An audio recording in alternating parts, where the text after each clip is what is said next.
Good morning, good afternoon, and good evening, Tokonauts. Welcome to T.K.O Summit 2021, the Kripto Odyssey, an exploratory voyage of cryptocurrency and its blockchain technological foundation. I'm Bika, and I will be your host today. Welcome from wherever you are. So, Tokonauts, after the total success of Tokocrypto overview in Q3 of this year, we have shared and discussed about crypto updates in Asia Pacific. And we are now back with this T.K.O Summit, the Kripto Odyssey. Today, we have a couple of agenda items listed for you. We will discuss about blockchain and its technological foundation. And we will also look at the landscape of crypto assets and for long-term wealth building. And we will also have a couple of Tokocrypto updates and what actually have we done in Tokocrypto for the past couple of months. But before I go on, I want to go on a little flashback on Tokocrypto. It started in 2018 as in blocks by Tokocrypto, and it attracted major regulators, enterprise developers, founder and investors in Indonesia blockchain to involve, to interact, regulate, exchange insights about the Indonesia blockchain space. And in 2019, Inblocks stepped up and released the first Indonesia Blockchain Week to the world. And I think this shows that Indonesia is definitely moving towards maturity to become the blockchain hub of ASEAN and Asia Pacific. Now, considering Tokocrypto's birthplace, I would like to open this T.K.O Summit, the Kripto Odyssey, by playing the Indonesian national anthem, Indonesia Raya. For Indonesian Tokonauts, mari kita berdiri untuk menyanyikan lagu Indonesia Raya.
Hadirin dipersilahkan duduk kembali.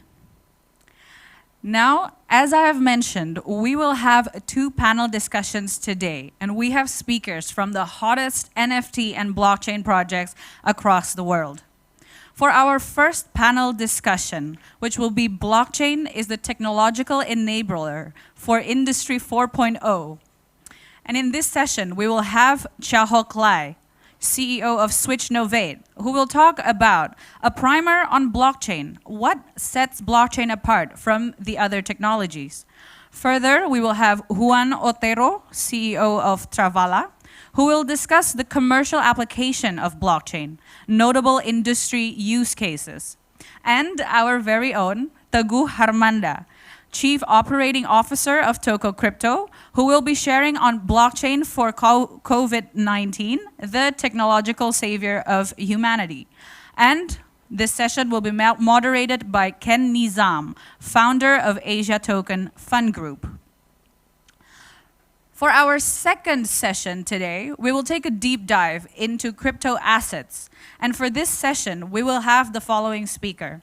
The first one will be Mr. Darius Sitt, co-founder of QCP Capital, who will be talking about leveling the DeFi playing field, an evening of the odds for retail investors. We will also have Weso developer at Beefy Finance, who will look at decentralized finance for long-term personal wealth building, leveraging crypto rocket fuel to go the distance. We'll also have Irene Umar, co-founder of YGGC, who will discuss the macroeconomics of GameFi, understanding in-games economies of play-to-earn games. For The rest, we will also have Oscar Franklin Tan, CFO of Engine, that will be talking about asset tokenization. All roads lead to the NFT Metaverse. This session, Tokenauts, will be moderated by Michael Waitze, founder of Michael Waitze Media. Other than our panelists today, we also are joined by a representative from the Indonesia's Commodity Futures Trading Regulatory Agency, or in Indonesia more well known as Bapepti, Mr. Tirta Karma Senjaya, as Kepala Biro Pembinaan dan Pengawasan Pasar. Selamat siang, Pak Tirta. Further, of course, I would like to welcome our home speakers from Tokocrypto today. We have the complete leadership team. I welcome Mr. Pang Shui Kai, the Chief Executive Officer of Tokocrypto, Mr. Teguh Harmanda, Tokocrypto's Chief Operating Officer, Mr. Nanda Ivans, Tokocrypto's Chief Marketing Officer, and Mr. Lai Chung Ying, Tokocrypto's Chief Strategy Officer. And here, of course, I would also like to welcome other speakers from Tokocrypto, Mr. Tigran Adiwirya, which is the head of Toko Launchpad, and Mr. Omar Rozak, head of Toko Token. Tokonauts, before we dive into the sessions, I have a couple things I would like to highlight for today's event. We will be streaming on 2 YouTube channels. The first one is Tokocrypto's YouTube channel and T.K.O by Toko Token YouTube channel. For the rest, there will be some behind-the-scene stories on Instagram that will be shared today at Tokocrypto Instagram channel and also T.K.O by Tokocrypto channel. We will also have later on a Q&A session by Tokocrypto's leadership after panel 1 and panel 2. So if you have any questions during the event, just put them in the comment box with this format. Put your name, space, your question, and we will compile these questions for the end of panel 1 and 2. Additionally, we will have 4 QR codes shown today before and after every panel session. During this time, I will also read a keyword that is linked to that particular QR code. There will be a total rewards of 5,000 USD in T.K.O for 2,500 people who can get all the correct keywords. So listen when I'm telling you the keywords. And also, Tokonauts, don't forget to stay tuned until the end of the show because we have a lucky draw for the audiences. 10 winners with a total prize of 1,000 US dollars worth of T.K.O. And before we actually start, I would like to thank our local and global media partners. Our global media partners include Asia Token Fund, Coin Codex, Cryptopolitan, CoinSpeaker, You Today, and Bitcoin Trading. And our local media partners include Crypto Media, Blockchain Media, Daily Social, Majalah Pajak, Aliansi Coin, Crypto Harian, Gizmology, Portal Crypto, Coinvestasi, Jelajah Coin. Now, Tokonauts, without further ado, I would like to welcome Mr. Pang Shui Kai, CEO of Tokocrypto, and Mr. Karma Senjaya from Bapepti to officially open the 2021 T.K.O Summit, The Kripto Odyssey. Mr. Pang Shui Kai, the time is yours.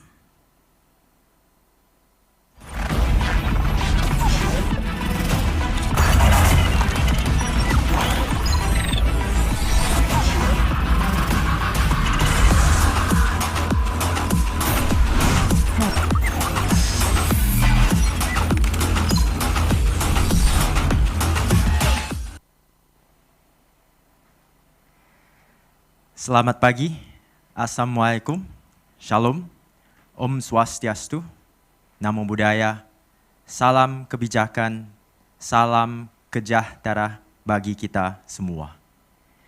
I'd like to take the opportunity first to thank everyone for participating in our pursuit to continuously gather the brightest minds from the blockchain world for education. our incredible diverse panels, our experienced moderators, Babepti, the Trade and Futures Exchange Ministry for your constant support, and of course, our amazing audience. Thank you for taking the time to be a part of all this, not forgetting our lovely host for today, Bika. When we first started Tokocrypto, our mission was and still is to make crypto legitimate and mainstream. And for all this to happen, we must put the highest value in trust, transparency, and synergy.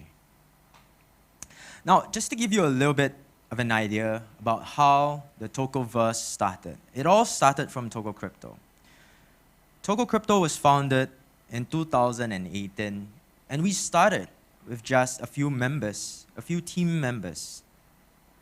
And now it has grown into what it has become, which is the most trusted and the #1 leading exchange, cryptocurrency exchange in Indonesia, with over 2 million users and downloads, and is the first entity in Indonesia to be registered under the Trade and Futures Exchange Ministry, which is Babepti, and we have many diverse upcoming projects.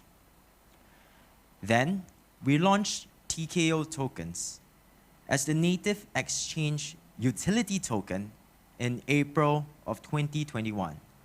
And up until today, we are still pushing to constantly expand the purposeful use cases of T.K.O.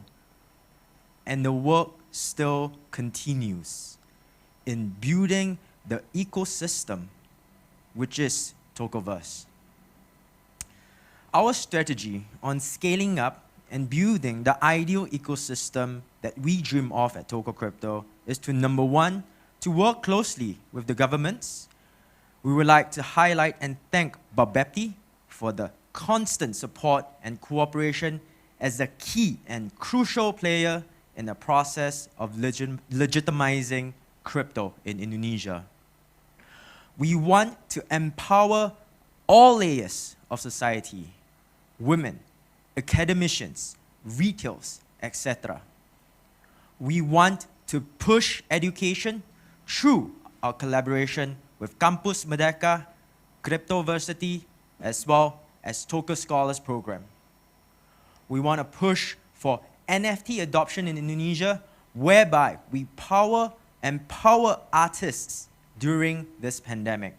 And we want to give back to society through the Toko Care program, which allows for greater transparency with the usage of blockchain technology. And ultimately, we want to be able to bridge between the digital world with the physical world. Tokoverse is effectively making use of the innate potential of blockchain to fulfill the fundamental purpose of all technologies, which is to improve the quality of lives by making complex, life-enriching functionalities become simple to use. Crypto brings benefit such as faster and more effective fundraiser, which is what we observe through Tokocrypto's participation in the Oxygen for Indonesia charity initiative. And it is a tool that helps future-proof many sectors because of blockchain's transparency and traceability.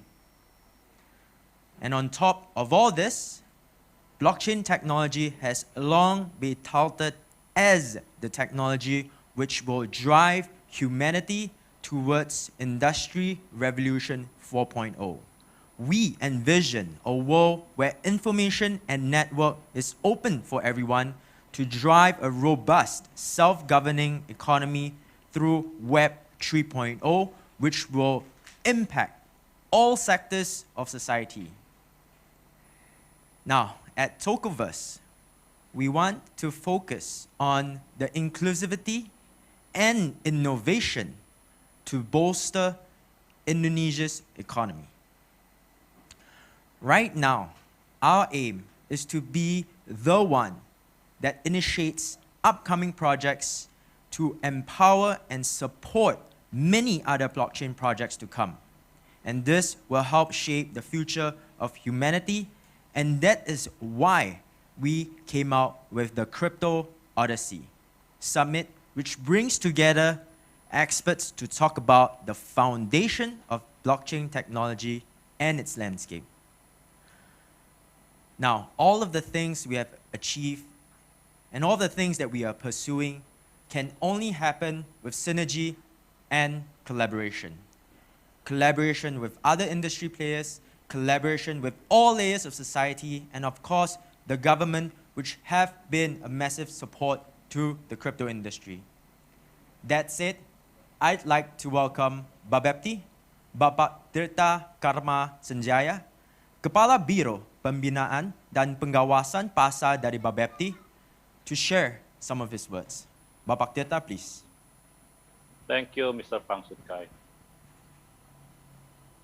Let me first introduce myself. My name is Tirta Karma Sanjaya. I am head of Market Development Bureau.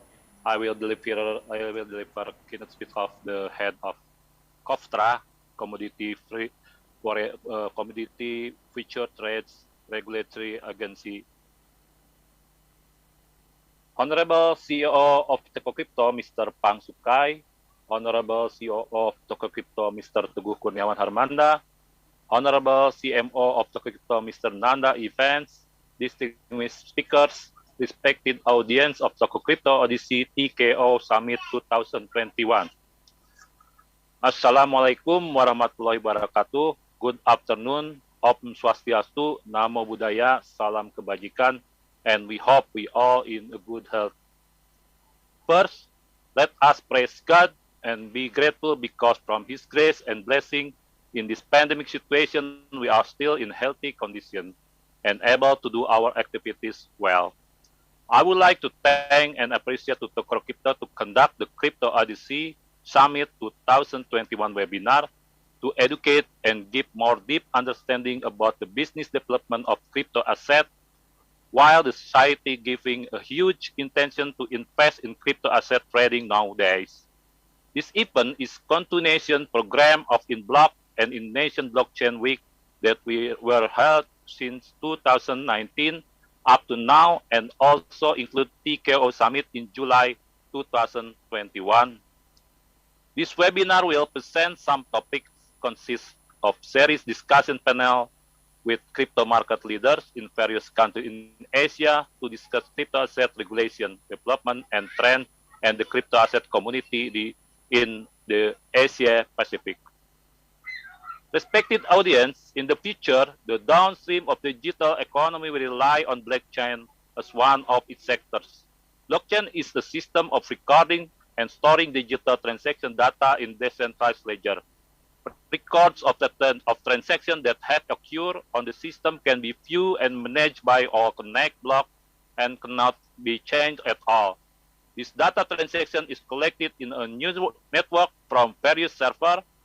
Blockchain technology has now been widely used by various industrial sectors, one of which is for cryptocurrency transactions such as Bitcoin, Ethereum, Tether, and others. In Indonesia, crypto asset is not a payment instrument, a slow currency based on the regulation of Central Bank Indonesia Law number 7 concerning rupiah currency, but it is considered as a commodity that can be traded on the future exchange in accordance with Law number 10 of 2011 concerning commodity futures trading.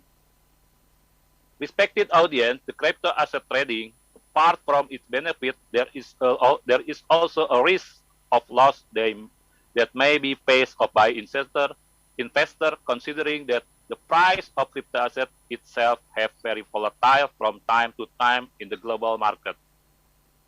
Considering the large number of people who have been involved in crypto asset trading in Indonesia, the government issued COPTRA regulation number 5 of 2019 concerning technical provision for the implementation of the physical crypto asset market on the future exchange and its amendment regulation. The purpose of the regulation is to provide legal certainty for crypto asset trading business person in Indonesia, provide protection to investors from loss possibility in trading, facilitate innovation and growth, develop physical trading of crypto asset in Indonesia, and also prevent trading for illegal purposes such as money laundering and terrorism financing, and the development of mass destruction weapon as a mandate by the law on money laundering and the law on the financing of terrorism.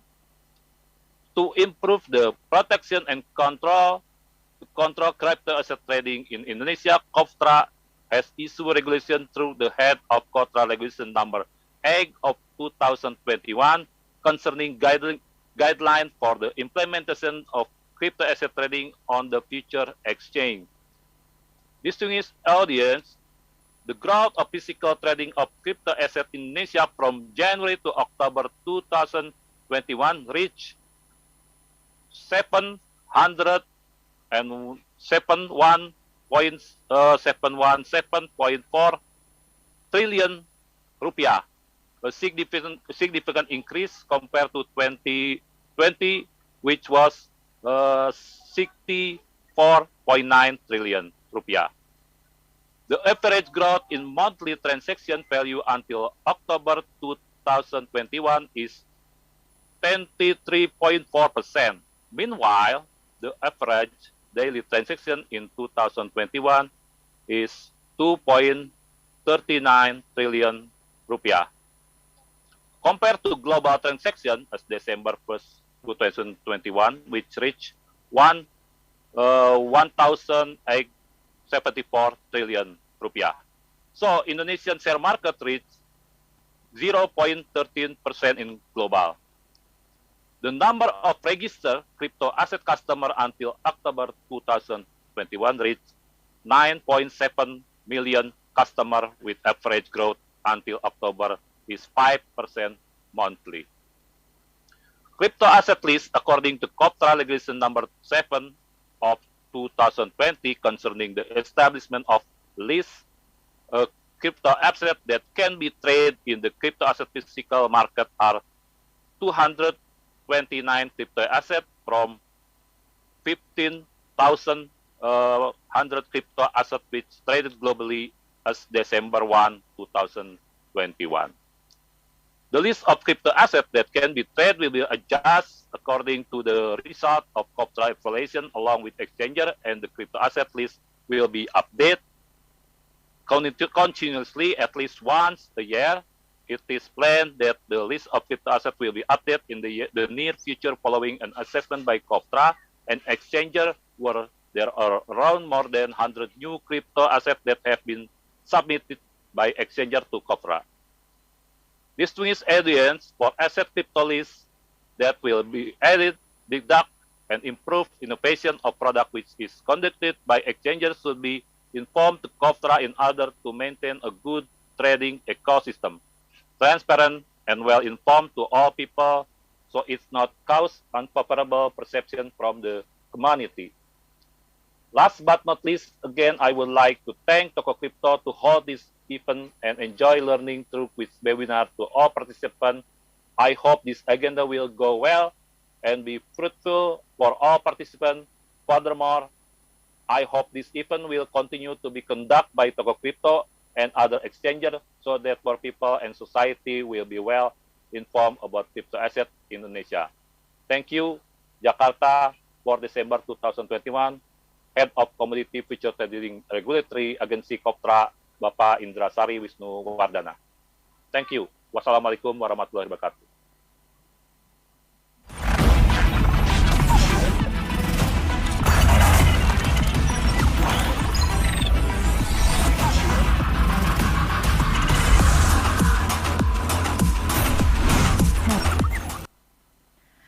Thank you, Mr. Pang Shui Kai and Pak Tirta, for that opening speeches on the T.K.O Summit, the Kripto Odyssey.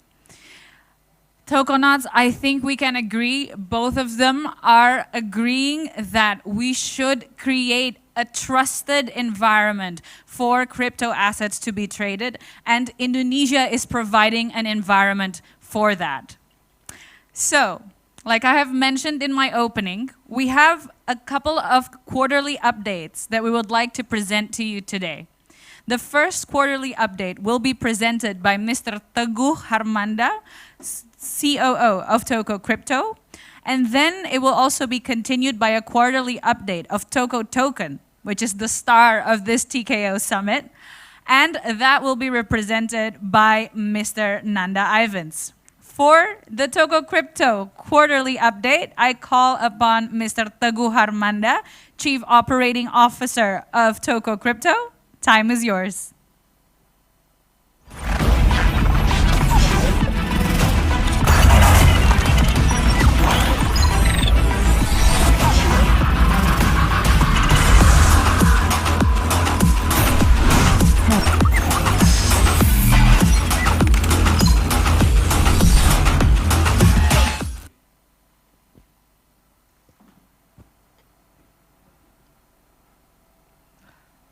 Hello everyone, good afternoon. Assalamualaikum warahmatullahi wabarakatuh. Selamat siang, salam sejahtera untuk kita semuanya. Thank you everyone for joining T.K.O Summit 2021. I'm delighted to see the enthusiasm and support from all of you. For all of our community partner, for all of our media partner, and also for all of a panelist speaker. So I'm Manda, the Chief of Operating Officer of Tokocrypto. Okay, we start with the first slide. So I want to explain about the Tokocrypto ecosystem. We want to welcome you to our ecosystem. Is in this context that our ecosystem stand out for a crypto-based ecosystem which harness the energetic combination of domain of a DeFi, GameFi, and NFT to offer T.K.O holder holistic and all experience through the ecosystem with support for T.K.O and beyond of Tokocrypto. Yep, and this slide, I'm thankful for all of greatest support for all of Tokonauts. So we have some achievement in the sum of the data. So we have achieved around 120, and then now move to more than 190 million US dollar trading volume in Tokocrypto for every day, right? So we also have more than 2 million people download mobile apps in Google Play Store and also mobile iOS. And this is very important. We also achieve more than 2 million registered users to our platform. Yep. So our roadmap is not stopped until here, right? So we want to explore more about the collaboration with the incredible partner, collaboration with the government, regulator. So we want to share you guys a bit for the next roadmap. In this end of this year, 2021, we want to release the latest T.K.O white paper version 3. So, and then next year, we want to announce our initiative about T-Hub, Toko Launchpad, and also partnership with some of biggest bank in Indonesia. And then for the next step, we want to partner with some of university in Indonesia to create initiative Toko Scholar, and also we want to create about the program CSR Toko Care, right? So, and then in the next future, we create a program, online news, so we call it Toko News, and then we familiar about the NFT and Metaverse, so that's why we heard about the idea from our community, we create a Tokoverse, and then definitely we still and keep continue, I will want to build the crypto ecosystem in Indonesia. Yeah. this is the first initiative that soon will release and then publish to the our tokenauts, right? We are proudly to announce T-Hub. So T-Hub is integrate crypto and a blockchain education space to empowering Indonesia financial and investment inclusion. So we also want to support our people to understand and knowing about the developing blockchain technology in the future, right? Our mission to create a crypto hub hotspot for collaborating and creativity to support and thrive the community. Next, this is a sample some of the space T-Hub in Jakarta, and also coming soon T-Hub in Bali. So we also have a few more hub coming. It's not only in Jakarta and Bali, but also we want to create in the some other big city like Medan, Surabaya, Makassar, maybe Bandung, and other city in Indonesia. So next, our initiative is Toko Scholar. So Toko Scholar is the first crypto economic inclusion program that we empowering grassroots community, small, medium enterprise to create new revenue stream for them with empowering crypto economic. So this is not only got a limitation for the student in university, but also we want to partnership with the people in the grassroots, with the small, medium enterprise, or with the rest of people around Indonesia. We are building the largest offline T.K.O agent to aiming to engage the non-coiners community. So we want to convert their offline to online, understand about the crypto industry. And then we also have infused the concept of aksi play to earn. I think this is most interesting because we know people in Indonesia, they like to play game, and then hopefully they can earn something from their activity. And then we also aiming for a different segment of the market through bottom-up approach. So hopefully people in the bottom can get the facility or access equal with the other people in the crypto community. Yeah, about the Toko Mall, maybe you guys remember about the latest T.K.O Summit.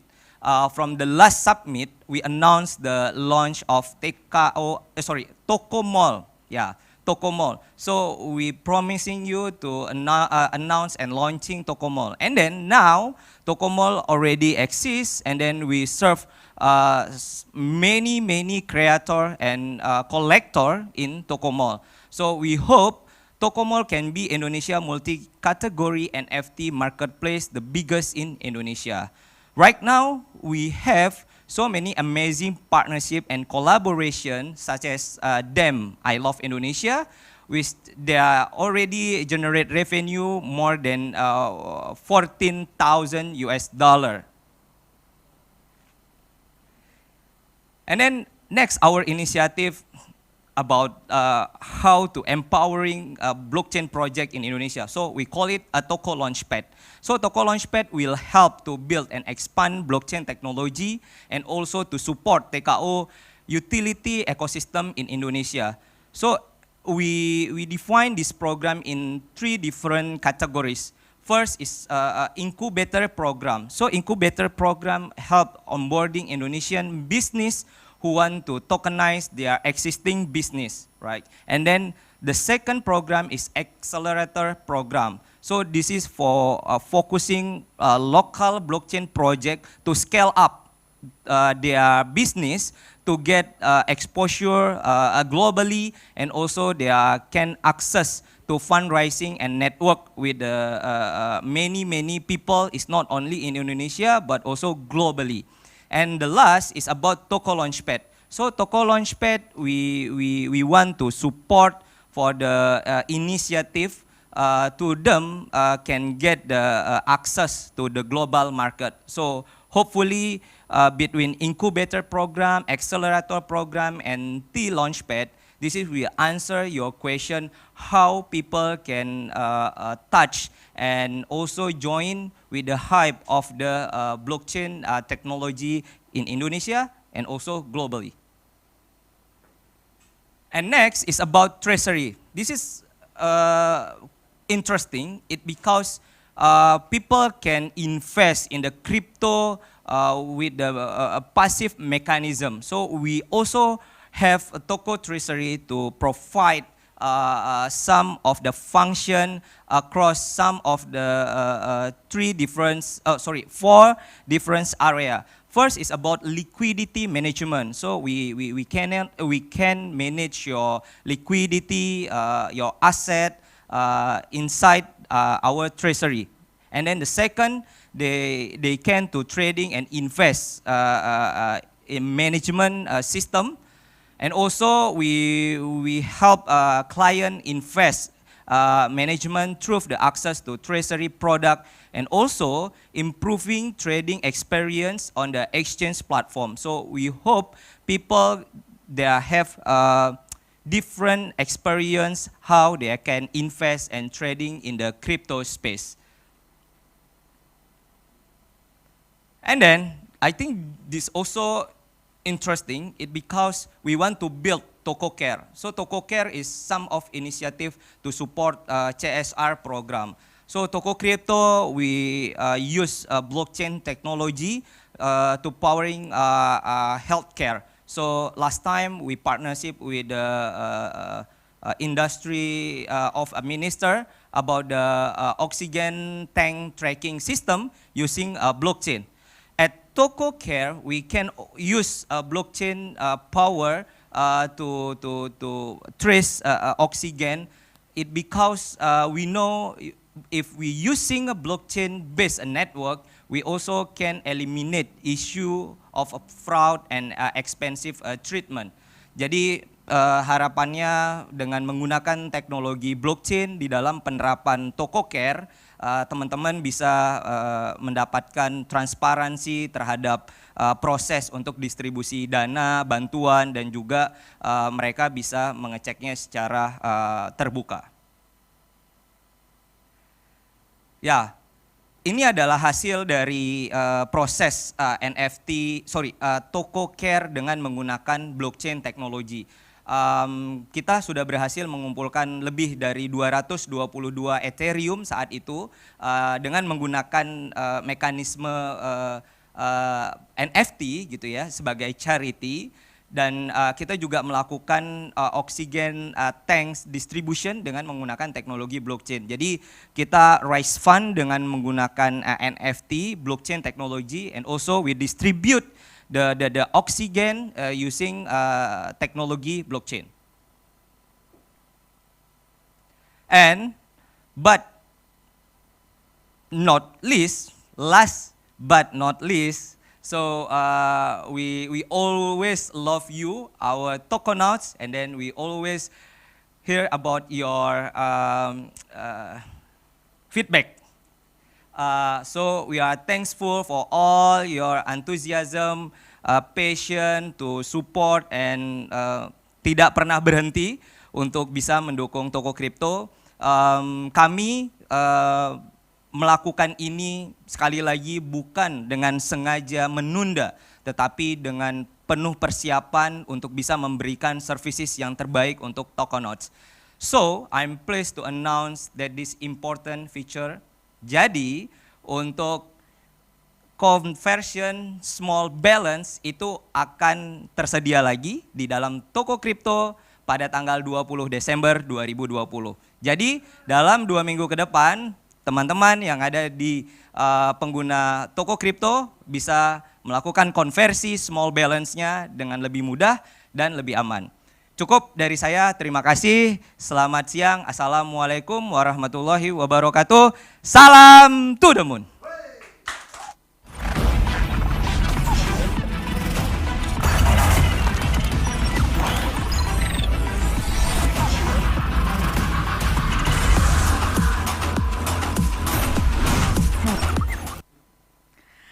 Thank you, Mr. Teguh Harmanda. I think from Pang Shui Kai's, our CEO and our COO, it is clear that here in Tokocrypto, we strive for blockchain to be the building block of creating equality for all layers of society.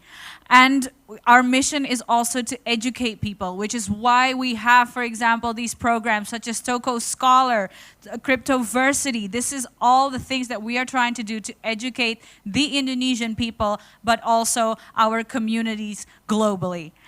And if you listened to Teguh Harmanda properly, you probably have heard that we are releasing the T.K.O white paper version 3 today, so stay tuned. But related to that, it is actually our Mr. Nanda Ivans, Chief Marketing Officer, who will dig more into this and show us a little bit more of what is inside the token white paper version 3. So, Mr. Nanda Ivans, Chief Marketing Officer of Tokocrypto, the floor is yours.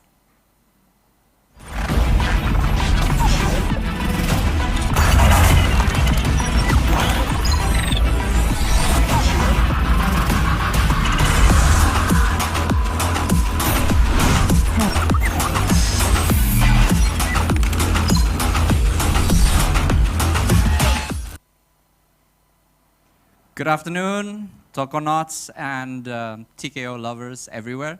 Assalamualaikum warahmatullahi wabarakatuh. I'd like to welcome everybody to our T.K.O Summit, the Kripto Odyssey. So my name is Nanda Ivans. I'm the CMO of Tokocrypto. I guess Bika was saying that I'm going to go through the TKO updates in greater details. I don't want to bore you too much, but I acknowledge that there's been a lot of exciting events and partnerships since the last summit that we had about 3 months ago in July, right? So, and yes, I guess it's true that all my hair has fallen off. Basically nothing has grown back because we've been working so hard on Tokocrypto and TKO for all our Tokonauts and our community. Somebody also mentioned there was a white paper coming up, so please read. I think there's a lot of exciting updates and also exciting next things that's going to happen. So stay tuned for the other segments on this particular TKO Summit, the Kripto Odyssey. And I'm going to get on with my slides. So, as a lot of you have known, TKO was conceptualized as a purpose-driven project, which our mission is to promote the socio-economic betterment of Indonesia through basically, technology, and we want to catalyze the legitimacy of and recognition of crypto in Indonesia, and because that to us is our I guess idealism and our philosophy. We basically launched a while back. It seems like many years ago, but actually it's only 7th of April on 2021. It was a lot of fanfare. We broke a few records in terms of being subscribed in Binance. Almost 10 million BNB coins, almost the value of $4 billion at 220,000 people actually subscribing to it, right? So yeah, with that we wanted to kind of extend the reach of TKO, and not just to Indonesia, although I mean it's the first local Indonesian crypto asset project, CeFi and DeFi. But we want to make sure that it goes beyond just Indonesia. So at the moment, right, we've reached around about 200 plus countries, right, and the distribution of TKO has since transcended the 4 corners of the globe, with tokens proving to be a hit in East Asian countries such as China, South Korea, Southeast Asia countries such as Singapore, Vietnam, and obviously Tokocrypto's home ground in Indonesia as well. and as well as other Eurasian countries, Russia, Turkey, notably have been quite active in terms of being the holders of Tokocrypto. So TKO have devised a long-term development agenda for the token, which has as its focal point the sustainable growth of its ecosystem, which is the Tokoverse, right? I think Manda had mentioned it earlier, and we are led by industry experts, and obviously one of the experts is me, with clear vision to shore up its fundamentals through the continuous development of new functional uses of the token. So in terms of what our love is for the community. Our community ambassadors, who we call T.K.O Angels, have been basically they've been amazing, right? They've been instrumental in the growth of both Tokocrypto and T.K.O itself, right?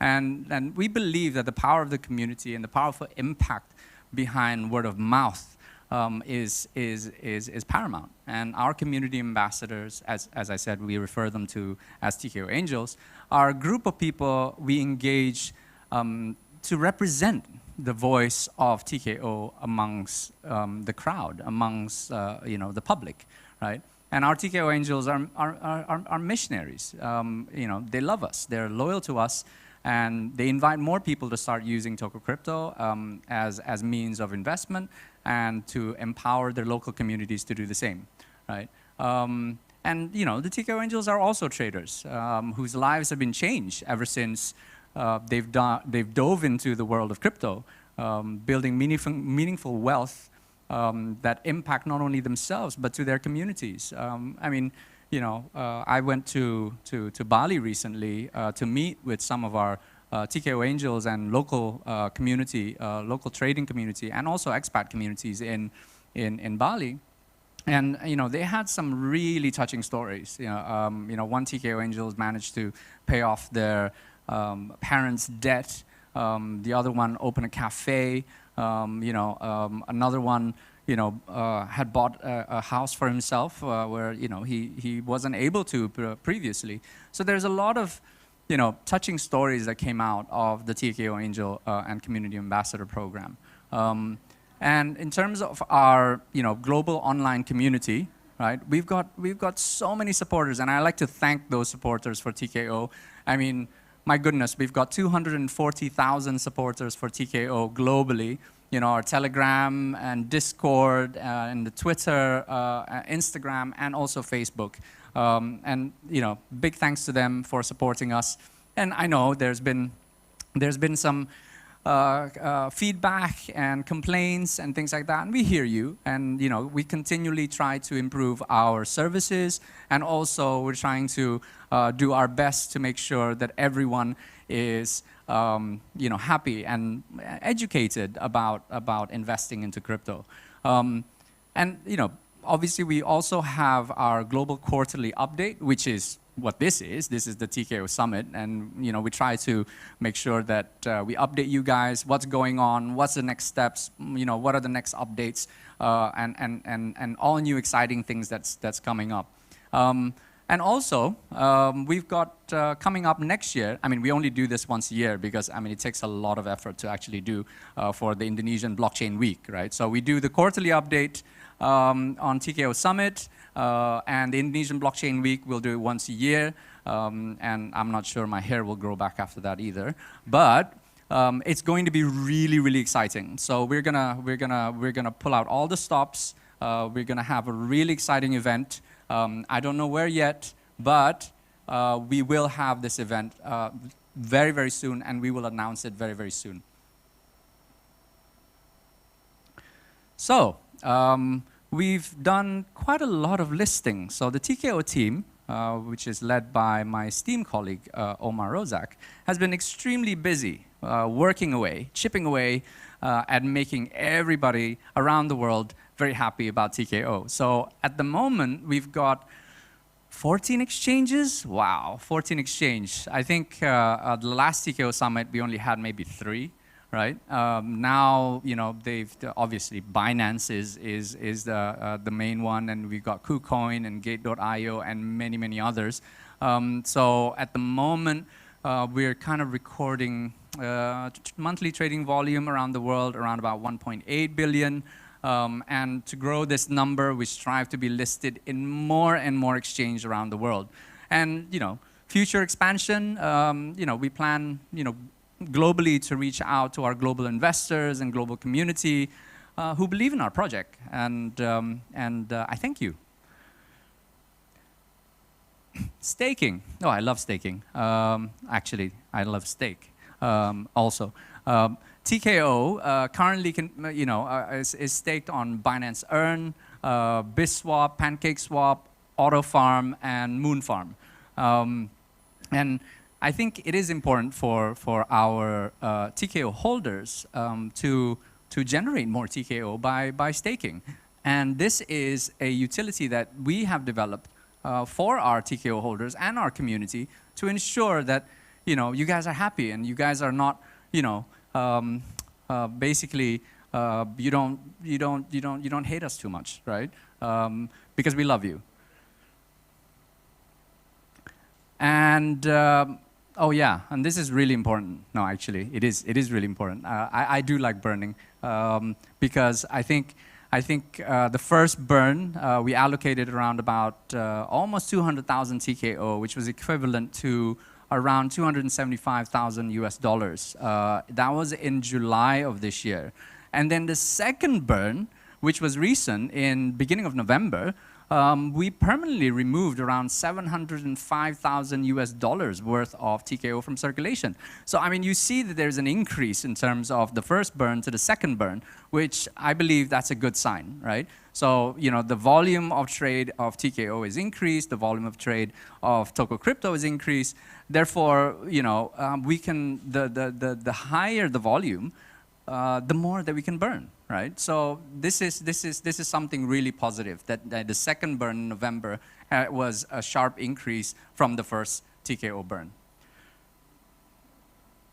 So that's it from me, unfortunately. I had a lot of fun, and stay tuned. There are future TKO plans coming up.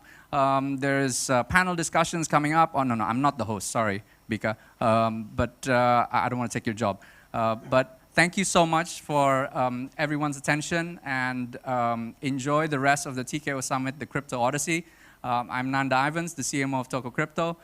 Thank you so much. Assalamualaikum warahmatullahi wabarakatuh.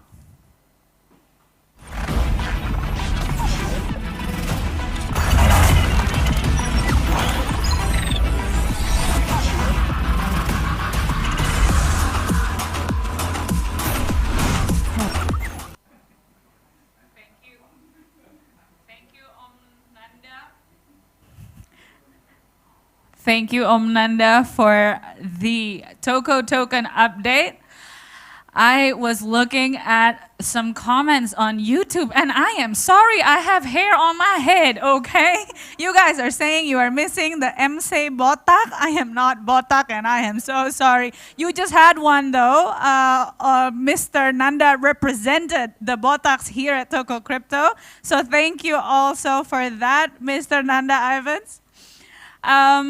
So Tokonauts, as you just heard from Mr. Nanda Ivans, Toko Token is Indonesia's first crypto asset project, and we are doing well. Growth is also thanks to our communities everywhere around the globe. We are also thankful to our communities here in Indonesia and everywhere around the world. We keep striving to make TKO even better for you. So please keep supporting us, stay there, and love us even more. Next up, ladies and gentlemen, after those updates from our home speakers, we are going to move on to the first panel discussion of the day. This panel will discuss about blockchain, the technological enabler for Industrial Revolution 4.0. The speakers for this session will be Mr. Chia Hock Lai, CEO of Switch Novate, who will talk about a primer on blockchain, what sets blockchain apart from other technologies. We also have Juan Utero, CEO of Trafala, who will discuss the commercial application of blockchain, notable industry cases. And our very own, again, we will have our Teguh Harmanda, COO of Tokocrypto, will be sharing on blockchain for COVID-19, the technological savior of humanity. And this session will be moderated by Mr. Ken Nizam, founder of Asia Token Fund Group. But before we go to this session, I would like to remind you that today we are streaming live from 2 YouTube channels, Tokocrypto YouTube channel, as well as T.K.O Token YouTube channel. If you would like to see some BTS scenes from what is happening here in the office, check out our Instagram accounts. We will also, secondly, we will have a Q&A session with Tokocrypto's leadership after panel 1 and 2. But if you already have a question, please put it in the comment box and use this format, name, space, question. By the way, hashtag Kangen MC Botak is not a question. So, and also Tokonauts, we will have a QR code shown before and after each panel session, so after this announcement. During this time, I will read a keyword linked to that QR code. If you can fill in 4 of those QR codes and the keyword correctly, there will be a total reward of 5,000 USD in TKO for 2,500 people who can get all the correct words. And don't forget to stay tuned until the end of the show because we will have a lucky draw for the audiences. 10 winners with the total prize of 1,000 US dollars worth of TKO. Now, get your pens ready, get your phones ready. The first QR code of the day is shown on screen. Scan it. And listen to me, the first keyword of the first QR code today is trust. I hope you got that because I'm not going to repeat it. And now I will hand over this session of the first panel to the moderator of the session, Mr. Ken Nizam. Mr. Nizam, the time is yours.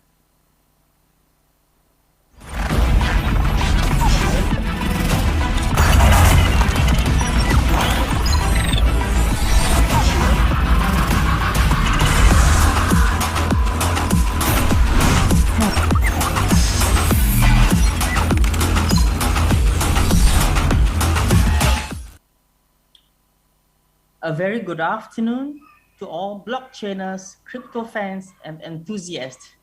By way of introduction, I'm Ken, the co-founder and CEO of Asia Token Fund Group, a Southeast Asia blockchain media since 2017, which has also evolved to a crypto project accelerator and venture builder, and we have worked with over 50 blockchain projects globally.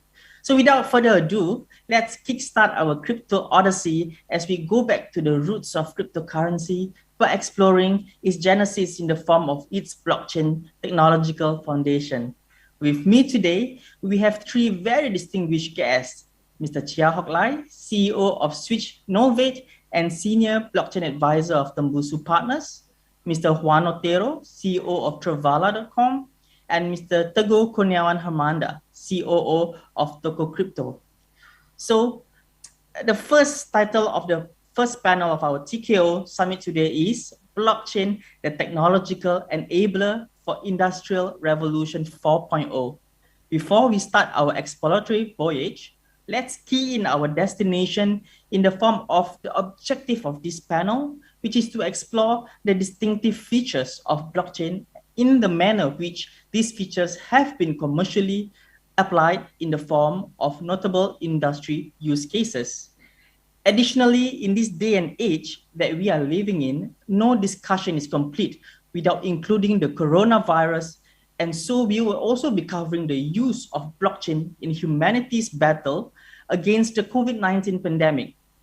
The first topic of this panel, which is titled A Primer on Blockchain, what sets blockchain apart from other technologies? We are honored to have Mr. Chia Hock Lai, who is the chairman of the Asian Blockchain Consortium, which is a coalition formed in April 2021 through the merger of 6 blockchain associations, such as Blockchain Australia, Distributed Ledger Technology, Association of the Philippines, Malaysia's Labuan International Business and Financial Center, Thailand Digital Assets Operator Trade Associations, and Associasi of Blockchain Indonesia. Welcome, Hock Lai. So let's get started on blockchain, a technology that you know so well, perhaps better than anyone in Southeast Asia in terms of its taxonomy, classifications. Blockchain is a type of distributed ledger technology, or DLT, albeit one which uses cryptographic encryption for the connection of data sets. Through its novel combination of the use of DLT and cryptographic encryption, blockchain has given birth to a huge market, which is set to worth over US $39 billion in 2025. So the question for Hock Lai is, given the fact that humanity's technological revolution is so much wider in scope than DLT and has preceded an advent of cryptographic encryption, what are the distinctive features of blockchain which give rise to its promise of being the technological enabler for the 4th industrial revolution? Hock Lai, please. Thanks, Ken, for your kind introduction. I think I saw that the previous QR code, the keyword is on trust. And obviously then the most distinctive feature that came across my mind when we talk about blockchain is really trust. And some of us categorize blockchain as a trust technology. And sometimes you see in literature saying that blockchain technology is trustless. Trustless as in like it's meant to replace human intermediaries that has existed for centuries. Because like we don't really trust to do peer-to-peer transaction directly without going through intermediaries. But through the use of blockchain technology, that trust has been delegated to machines, or what we call as nodes or miners, that will take over processing all the transactions, checking that all the transactions are properly authorized and the transactions are valid, there is sufficient balance to do the transfer. So I rather call this digitalization of trust, because by digitalizing this trust, we have gained a lot of efficiency without going through more intermediaries than we need. Then the other very distinctive feature is what I call transparency, provenance, and immutability. Because of this transparency, especially on public blockchain, you know who sent to who, how much they sent. This gives the transparency on what has been occurring on the blockchain. And because the history, the provenance of the transactions are always on chain. So you have confidence of the audit trail about the history of the ownership. And the last thing, the other thing is really about immutability, especially on public blockchain like Bitcoin. It is really very, very difficult to compromise it. Hence, any transaction that already happened is almost impossible to reverse it. So by combining this, you already give a lot of trust when you are using the blockchain technology. I think the other distinctive feature which came after Bitcoin was invented in 2009 was the introduction of smart contracts by the Ethereum blockchain. So with smart contract, you are able to automate a lot of workflows. You are also able to tokenize assets. So by combining all these features together, it becomes very useful in some use cases. Believe it or not, the blockchain is not suitable for all kinds of use cases, but certain kind of use case is particularly useful, especially those use cases where it involves a lot of stakeholders and participants, whereby there is little trust among one another. And in use cases whereby the history of ownership is important and that the intermediary is not adding value in terms of making things faster or making things less costly. So just now I saw that Kegu mentioned about the CSR activity of Tokocrypto, the one on Tokocare about using blockchain to trace oxygen tank. So this is an example whereby the transparency of the blockchain allows one to have confidence that the oxygen tanks are being delivered to the right parties where it is most needed. And I can think of a few other use cases. For example, World Food Programme. They use blockchain technology to give refugees a digital identity. But not only that, they allow because a lot of these refugees, when they fled their country, they don't have any ID documents at all. So the blockchain technology gives them the ID. Not only that, they also allow them to get digital vouchers from United Nations so that they can use these food vouchers to purchase their necessities. I can think of another program like the Food Trust program by IBM, which was applied to Walmart, allow food safety to be traced effectively so that if there is food poisoning, one could easily and almost instantaneously identify the source of the food poisoning so that the damage can be minimized. Instead of like waiting for a few days to find out the source of contamination, through the use of blockchain technology, you can find out the information within seconds. Yeah, so that's what is my view on this particular question. Thanks. Thank you for the great answer. So indeed, blockchain is very much a technological wonder kid, which is set to drive humanity towards the fourth industrial revolution and beyond. So do any of the other panel speakers have any question for Hock Lai?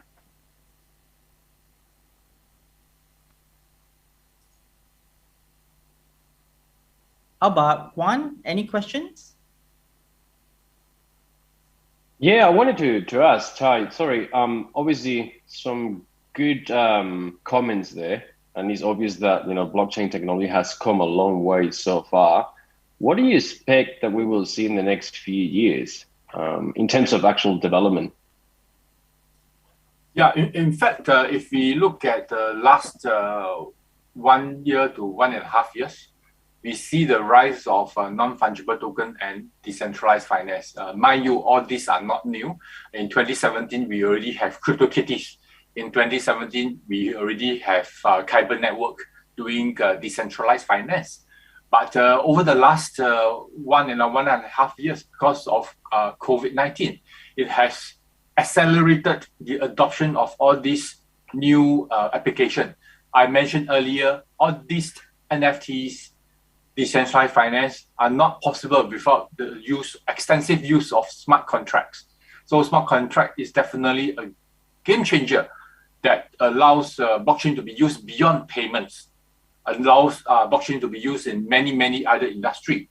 And then, of course, if we combine NFT and DeFi, what do we get now? We have GameFi, things like Axie Infinity that provides thousands and thousands of Filipinos, our friends in Philippines, to earn a decent income by playing games, right? And this is a game that is developed in one of our ASEAN countries, Vietnam. And to me, I mean, the next 3 to 5 years will be all about Metaverse, because I think currently the development of GameFi will provide that foundation layer for Metaverse. As we know, I mean, Metaverse is about the blending of real world and virtual world. And things like AR, VR are not new. Things like virtual world, like Second Life, are also not new.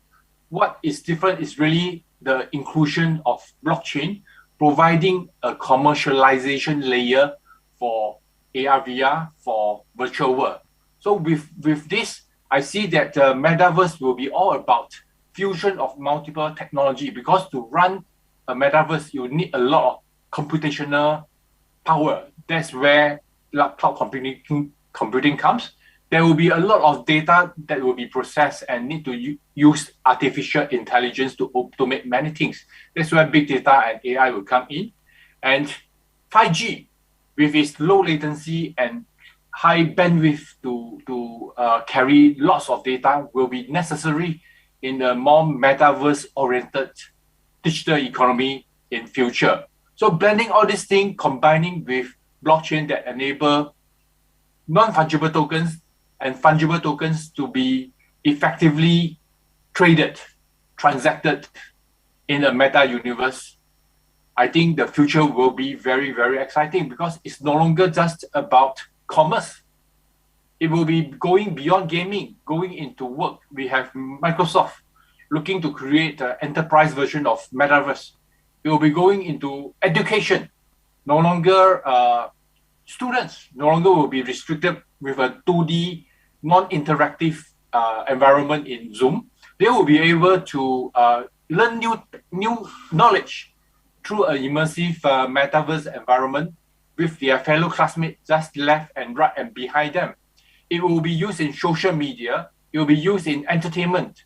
For example, to participate in a concert, we will no longer be restricted by the fixed physical capacity. You could have millions of live audience, and possibly many of these performance will be free. And for people who enjoy the performance, they could then perhaps donate some of the tokens to the performers.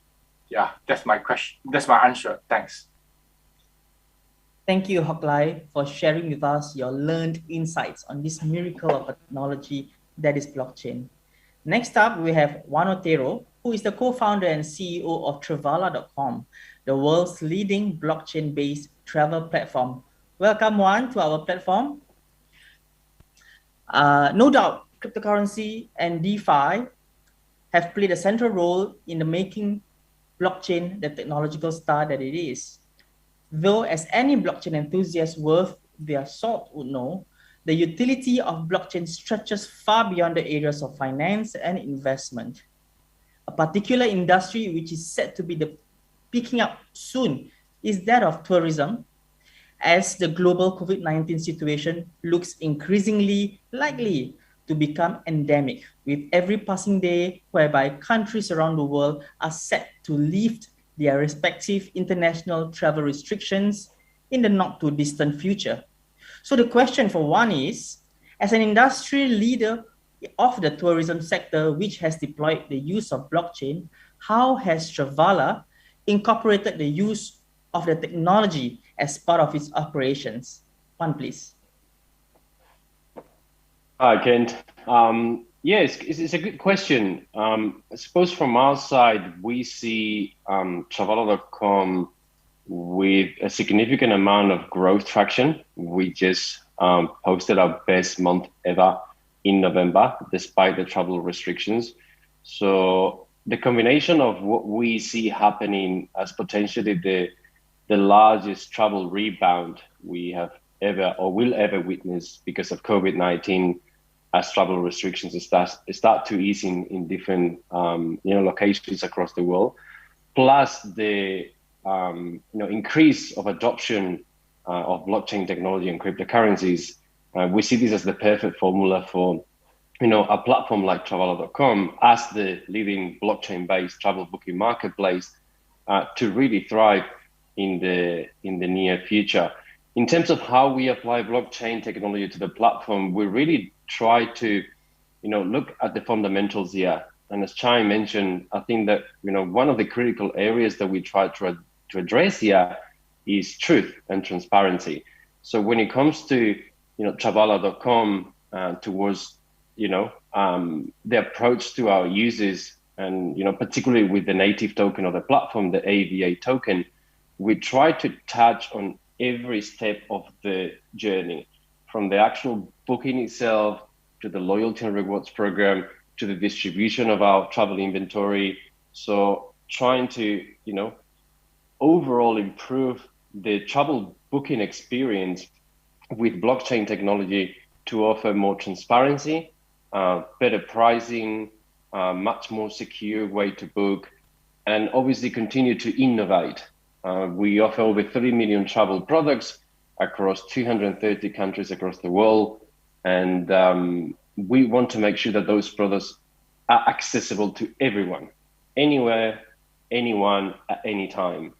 And as Chai mentioned very well, today we do see these products being something that mainly us from the real world are getting access to, but we also envision that from the virtual world very soon. Travala.com is making moves now into the NFT marketplace as well with its own NFT collection.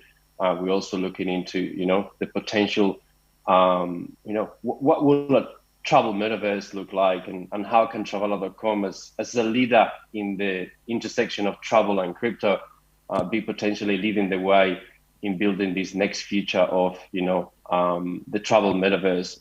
So yeah, overall, we look at, how we can apply blockchain technology across the whole life or user experience from the time they come to book a hotel or fly or activity or whatever product that we offer on travel.com to how they experience that, and obviously what comes after that in terms of, for example, the loyalty and rewards program that we have on travel.com, which is powered by the AVA token, which is probably one of the best use cases that we have, and is directly fixing the issue of the existing travel loyalty and rewards programs, where in many cases you have no liquidity, no transparency, and no value behind them whatsoever.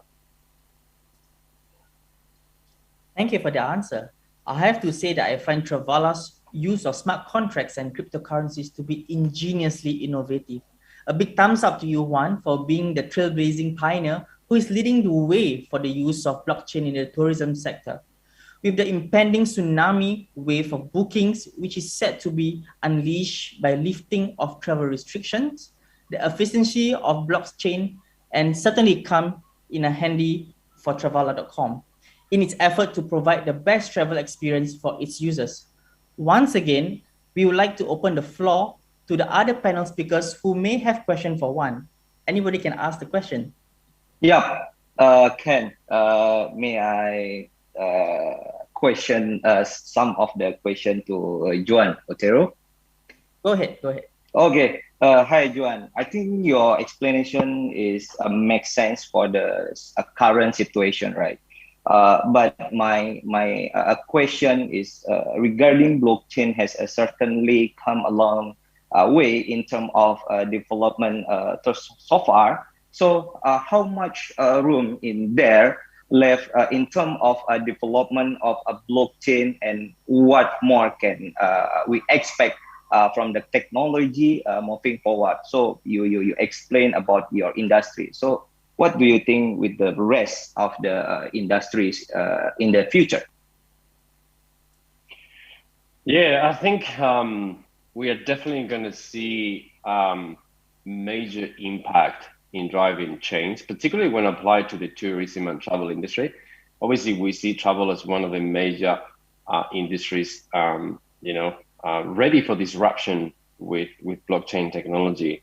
And my view here is, like, for example, in the case of Travala.com, we started, bringing the travel world into blockchain and crypto. We partnered with the likes of Expedia, Booking.com, brought millions and millions of products that, our users could book with crypto, interact with the native token AVA and many other tokens. We, boost over 60 different cryptocurrency payment options. So in a way, Travala.com is also becoming a champion of crypto adoption by building a frictionless on-ramp into crypto. What we see here is the opportunity for us to now start bringing blockchain and crypto, the technology, to travel. And what do I mean by this? By this, I mean, the hundreds of thousands of millions of travel suppliers there. Think about hotel chains, think about, transportation operators, think about, any of these millions and millions of travel participants in the real world that could actually start adopting blockchain technology built by, someone like Travala.com, whether it is, crypto payments, whether it's, issuance of NFTs, tokenization of room nights, whether it's, potentially the travel metaverse. How can, Hilton participate in this travel metaverse? How, we can actually bring the traditional world into crypto and blockchain through brands like Travala.com that have built this position and this reputation and work with millions and millions of, real world participants. I think this is going to be a key part of the evolution of the technology from the point of view of marketplaces like Traveler.com, that can actually help bring the technology to the mainstream user. And as Chai mentioned before, obviously I think we are on for a major impact in terms of the speed as well as at which this technology is evolving over the next 3 to 5 years. And yeah, we strongly believe that the same, if not even a more accelerated impact in terms of change is going to be taking place as well within the travel industry, and Traveler.com is definitely poised to take the lead here in this space. Nice. Thanks, Johan. Well, I totally agree with Traveler having charted the path for the use of blockchain in the tourism sector. Now it's just a matter of time before the other industry players follow suit by jumping on the blockchain bandwagon. Perhaps in time to come, the use of blockchain would be an industry norm in the tourism sector, helping us to cut short the much dreaded waiting time, which tends to always come with traveling. Once again, thank you, Juan, for sharing with us your professional experience in relation to your use of blockchain in the tourism sector. Moving on. Absolute pleasure. Thank you.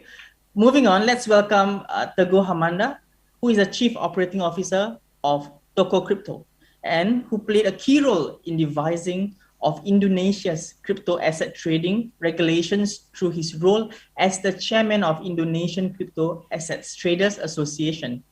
Welcome to our panel, Manda. Thank you, Ken. Thank you. So in many ways, the COVID-19 pandemic has been a major calamity on humanity, though as the saying goes, there's always a silver lining in every crisis. In the context of this pandemic, blockchain may have proved itself to be the technological silver lining in relations to efforts to curb the spread of the coronavirus. So the question for Manda is, with the billions of dollars spent by the government around the world on the development of medical technology to contain the pandemic situation in or remedy its effects on their respective countries, how has non-medical technology such as blockchain contributed to the efforts of these governments? Manda, please. Okay, thanks, Ken, for your question. So I will respond.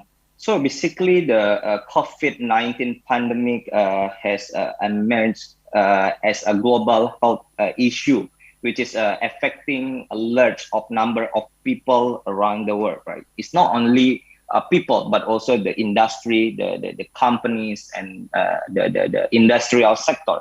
So, however, the coronavirus outbreak is driving the acceptance of innovative technology like technology blockchain, such as application of a blockchain in the healthcare, a blockchain for tracing or traceability.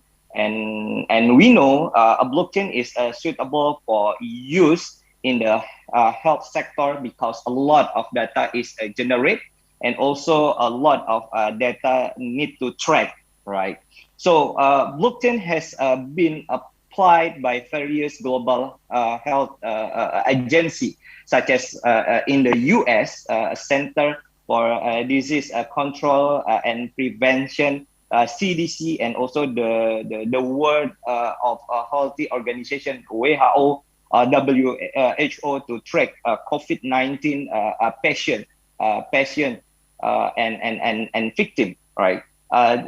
When we use the blockchain, we need to ensure that patient data will remain safe because it will be encrypted and decentralized, so people cannot manipulate and also cannot to edit the data, right? And also a blockchain can be implemented for various needs. I mean, it's not only for the health sector, but also such as like storing data, patient medical history, right? And then also transferring data which securely and manage the supply of the chain of the medical equipment and drugs, right? And etc., right? And also this is important for the researcher they can assisting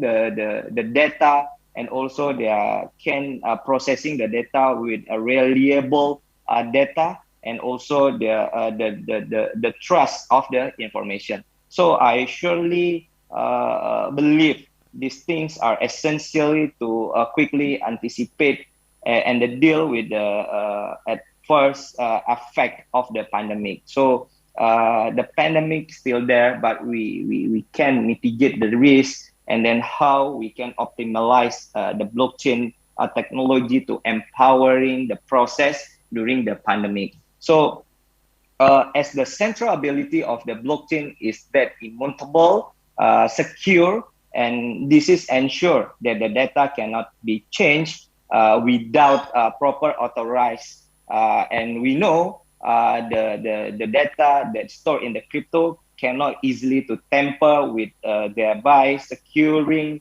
and confidentially and secure the data. Which is vital when the comes with the application technology processing of the medical record will be beneficial. It's not only for the patient or the person, but also with the hospital, a private sector, a public sector, a government, and the industry, right? And also, I think the doctor easily to diagnose if the people have a good data tracking, and then the diagnosis will be get the accurate result, right? So I think in Indonesia, public need to understand of the blockchain technology is still shallow. I can say blockchain technology in Indonesia is still shallow. So many innovation brought by this technology can provide impact and convince in the various industry. So we hope it's not only with the biggest industry. I mean, it's like a food and beverage, but also people in Indonesia can bring blockchain technology to implement in the health sector. So we are in a Tokocrypto. We always do education people in Indonesia, and we try to give like MVP product to people understand what the position of blockchain technology to help them regarding the health sector. So I think this is a good for building a block community in Indonesia to take advantage of this technology. Yeah, I think this is my view about your question, Ken. Thank you so much for the kind answers. Well, we know all along that the role of technology is to help improve our lives. But I think Manda's elaboration of the manner in which blockchain has been deployed in the context of this pandemic has really opened our eyes to the fact that technologies such as blockchain may be able to save lives as well. Kudos to you, Manda and Tokocrypto, for your social initiatives through TokoCare to support communities in the general and the Indonesian population, I think in particular in this hour of need.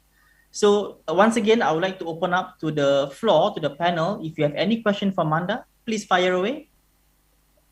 Yeah, I have a question for Manda. I'm quite impressed by your CSR activity, especially TokoCare, in particular applying blockchain to help on the issues related to coronavirus. So with the pandemic looking increasingly likely to turn into endemic with every passing day, right? What are the prospects for the long-term use of blockchain in humanity's battle against coronavirus? You know, I say like last few weeks we see the rise of Omicron, and every governments are now panicking and doing various things to address this challenge.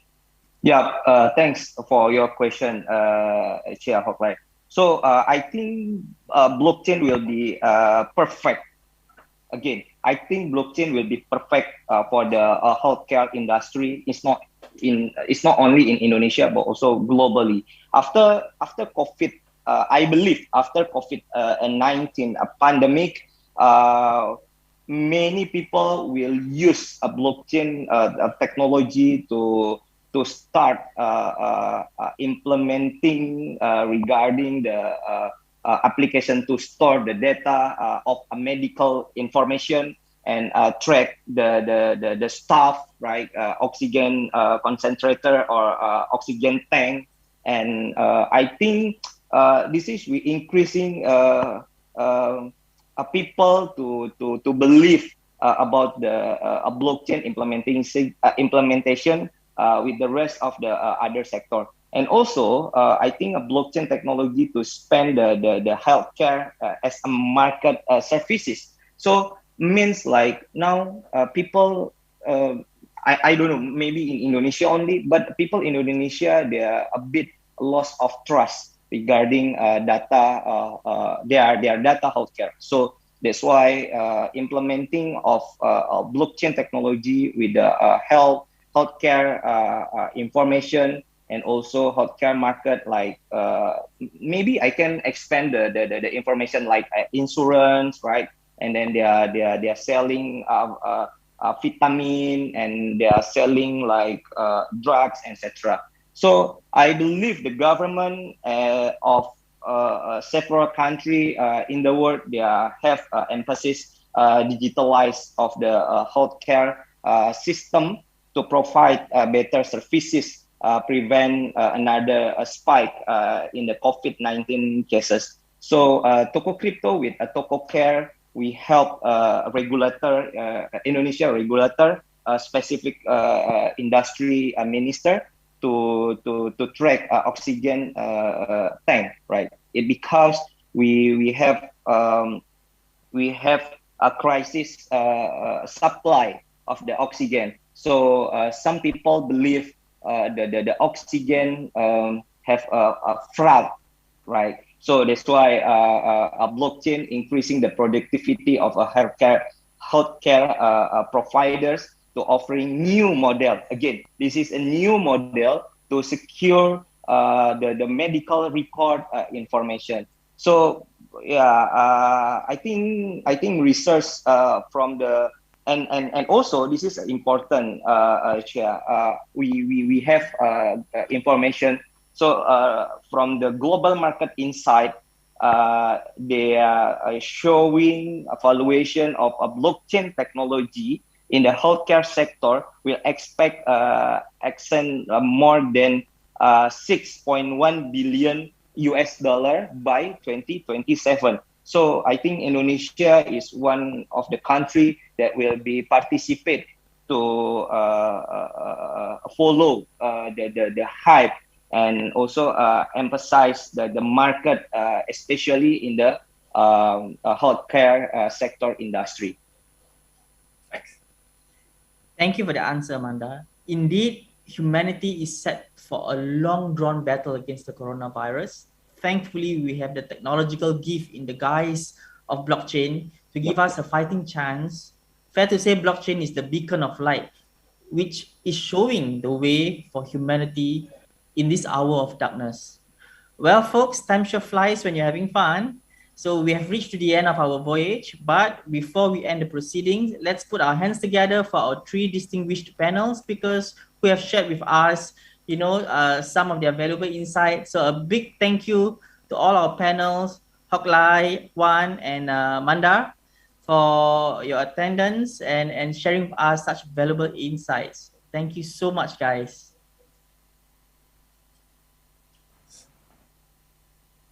Thank you, guys. Thank you.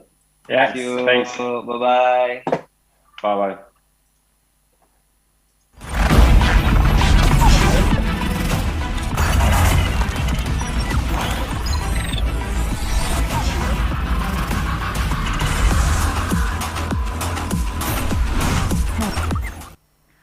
Thank you, Mr. Ken Nizam, for moderating that panel discussion, which was the blockchain, the technological enabler for Industrial Revolution 4.0.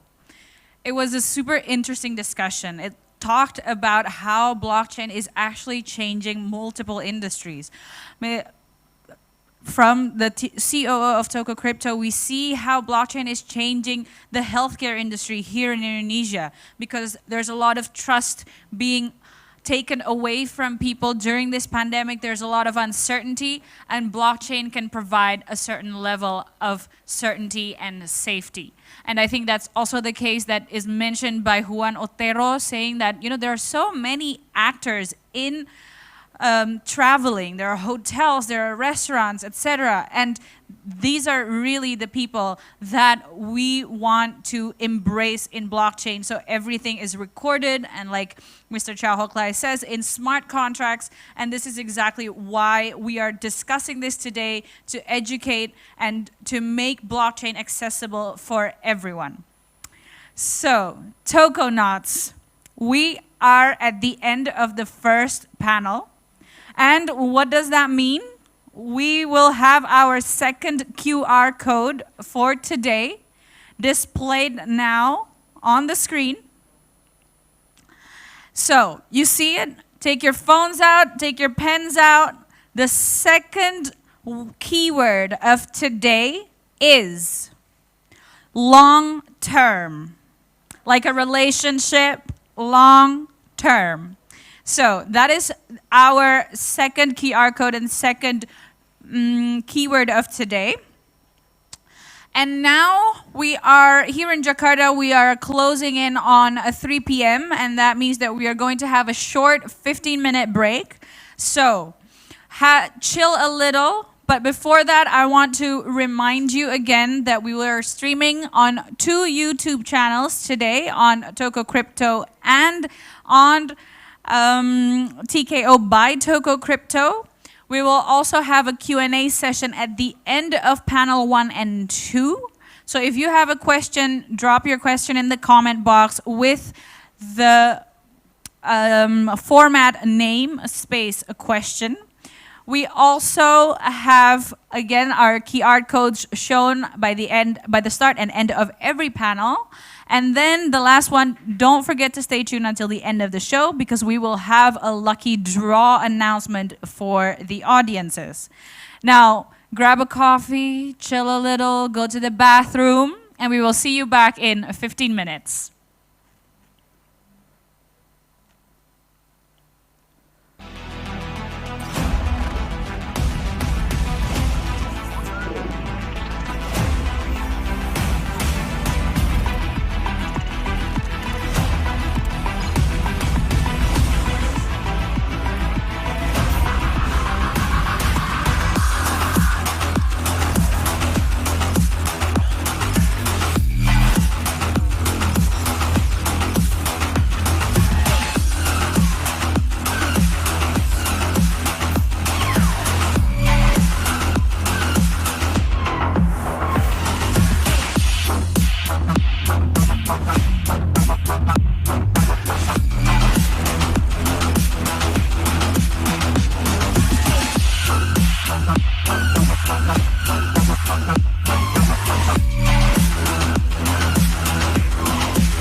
right, Tokonauts, welcome back to the T.K.O Summit, the Kripto Odyssey, with me, Bika Pidada. Next up, we have a couple of updates again on what has been happening here at Tokocrypto. We had updates on Tokocrypto, Toko Token, and next up, we will have Mr. Lai Chung-ying, Chief Strategy Officer, to update about Toko Mall. And later, we will also have Mr. Tigran Adiwirya, Head of Toko Launchpad, to share you some new announcements that we have here in store. But before we go on, I would like to remind you again that we are streaming from 2 YouTube channels. We also have a Q&A session at the end of panel 1 and 2. We will have a QR code shared at the start of panel 2 and at the end of panel 2. And there will be a winner for the event that will be announced on social media later. And also, don't forget to stay tuned until the end of the show because we will have a lucky draw announcement, and that will be 10 winners with a total prize of 10,000 USD worth in TKO. Without further ado, let's call upon Mr. Lai Chung-ying, Chief Strategy Officer of Tokocrypto, to give some insights on what has been happening at Toko Mall. Mr. Chung-ying, time is yours.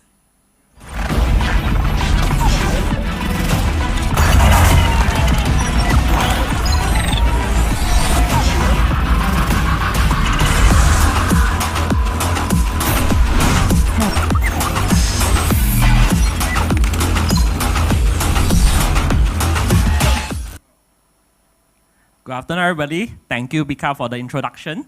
So my name is Ying, CSO of Tokocrypto, and I'm back here after 4 months to present about Tokomo again. So I think a lot of you guys already know what Tokomo is, but I guess there's a lot of newcomers here who doesn't know yet. So I'll just give a quick introduction about what Tokomo is, what's our mission and vision, what we have done so far for the past 3 months, and what we'll be going on moving forward for Tokomo, especially in the scope of NFT for the Indonesia ecosystem. Okay. So Tokomo is actually the first multi-category NFT marketplace in Indonesia created by Tokocrypto. The mission and vision of Tokomo is actually to bridge digital NFT to reality. I guess a lot of you guys here is already experienced NFT traders or NFT investors. The NFT industry has actually evolved a very long way from what it began with just like digital art, moving towards the GameFi industry, which is the NFT become a character of the games for play-to-earn games. And now, NFT has become like a sort of like exclusive membership such as the BAYC or MAYC series, where holder of an NFT is able to get a lot of exclusive benefits created by the community. So what we want to do here for Tokomo, for the NFT industry, is more than just selling and buying NFT or trading NFT in the form of digital collectibles. It is actually to explore new ways that we can use NFT, not just in Indonesia, but the whole NFT industry through the globe. That's why our mission and vision for Tokomo is to bridge NFT with the reality, the real world utilities. A quick recap about what we have done so far ever since August 2021. We launched Tokomo officially in August 2021 through one of our webinars. I'm still in my Singapore quarantine at the time after shortly returning back to Singapore to visit my family. There's about 1.6K viewers with 23 medias. I hope all those viewers that time is also joining us today for the updates about Tokomo. After that, for the next 2 months, it's a lot about fixing bugs, debugging, doing some small upgrades about Tokomo to make it stable. And finally, in October 2021, we launched a new feature, which is the Wallet Connect feature, which is to help to facilitate more NFT collectors to be able to access Tokomo through mobile wallets such as SafePal and Trust wallets. So by doing so, I know Indonesia is a very mobile-focused community, That's why this is what we have been doing to allow our mobile users to have easier access to NFT through this Wallet Connect feature. And next, which is the one that I'm more excited, is our Meta Garuda series. So this Meta Garuda series is the first NFT that we actually launched through the Toko Surprise feature. So this is to add some fun and joy and like an excitement in buying an NFT. For example, when you are a kid, we always buy Kinder Surprise, hoping and not knowing what is the toy inside that you can get. And this is exactly what we want to mimic, the kind of excitement and fun during our users' NFT journey. So this first collaboration, Meta Garuda, is a launch with together with one of the most iconic Indonesia apparel brand, Damn I Love Indonesia, in launching exclusive NFT, which is packed to exclusive design tote bag and t-shirts. So every one of you guys who actually bought one of it is eligible to claim a t-shirt or a tote bag. And I think you guys is also wondering why is the name Meta Garuda.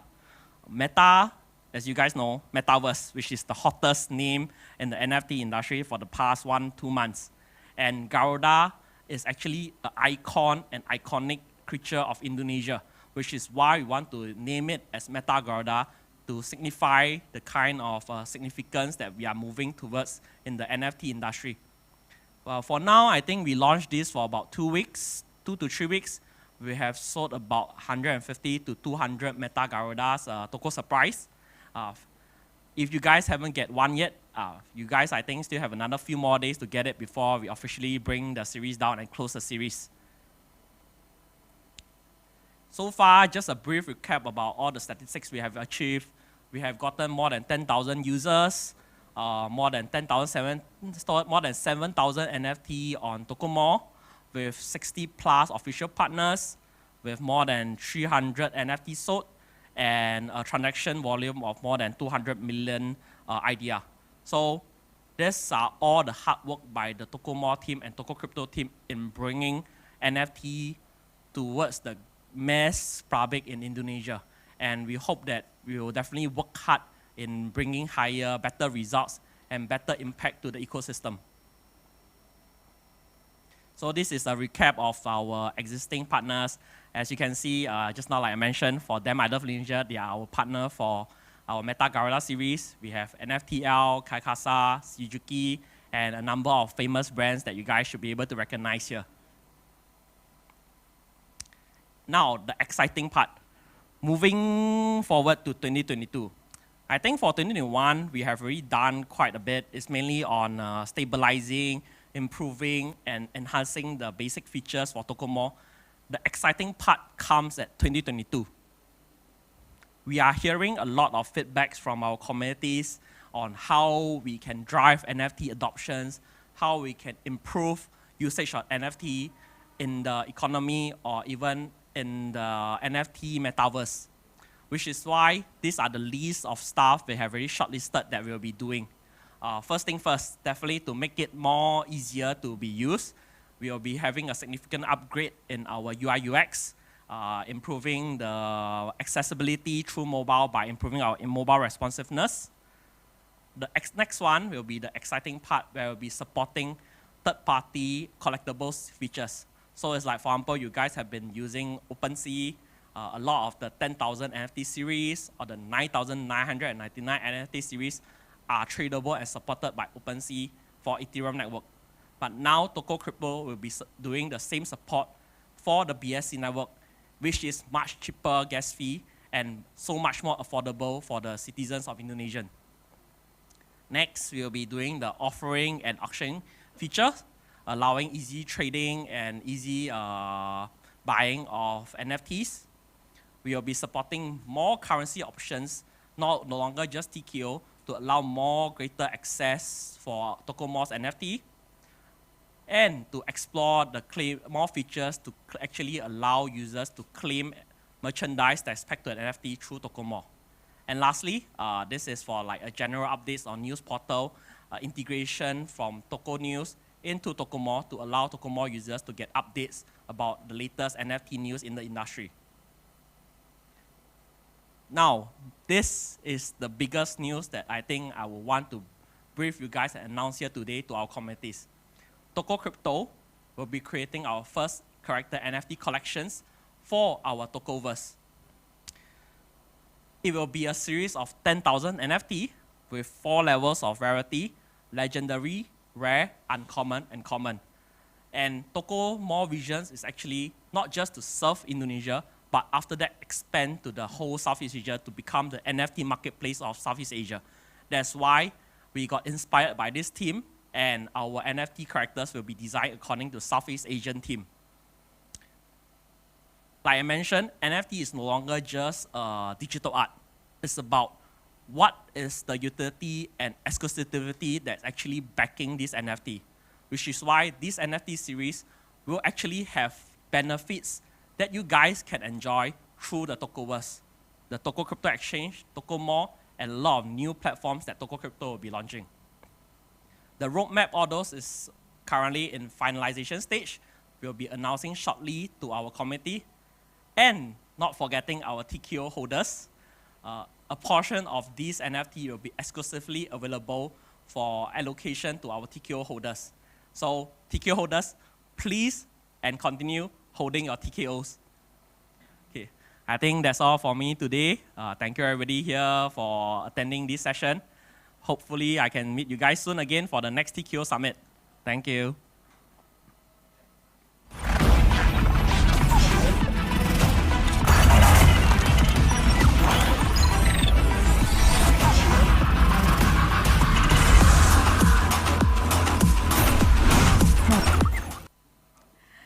Thank you, Mr. Lai Chung-ying. I think one of the key takeaways from that was that we are here at Tokocrypto. We are trying to bridge NFT with real-world utilities. And as you've listened to, there are so many exciting things in Tokomall in the next year, in 2022. So stay tuned, and like Mr. Chung-ying said, there will be Tokocrypto's first character collection and metaverse, so stay tuned for that in the next couple of months. Next up, I'm going to call upon Mr. Tigran Adiwirya to give us some updates on Toko Launchpad. So, Mr. Tigran Adiwirya, time is yours.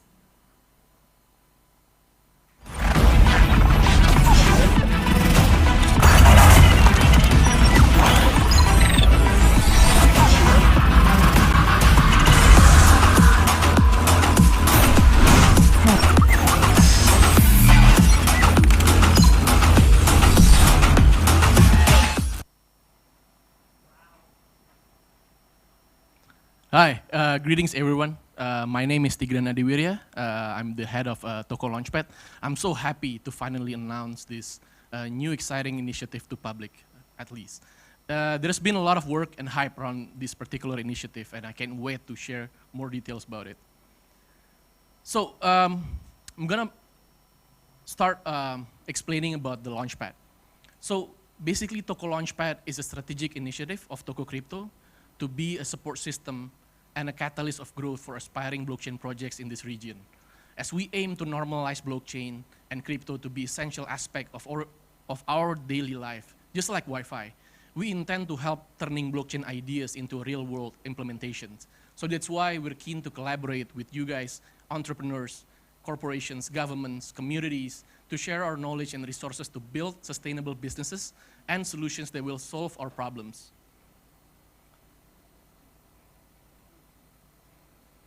So, what we do at Launchpad, right? So as a leading crypto exchange in Indonesia, and the only Indonesian project that graduated from Binance Launchpad, we knew very well how difficult it is to build and run a proper blockchain companies. We understand the magnitude, how complex it is. So we're building a platform and 2 supporting programs that is specifically tailored to support an early stage blockchain projects and startups. We'd also like to do this by sharing our operational execution experience, capability, networks, access to institutional capital, and global exchanges to improve the project readiness prior of listing. So the first thing is our platform, is the decentralized launcher. So in which that we aim to enable communities to participate on aspiring blockchain projects and opportunities. So the second one is the incubation programs, is specifically designed for aspiring blockchain projects.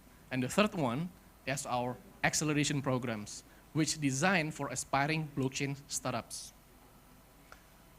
So we want to start with our decentralized launcher.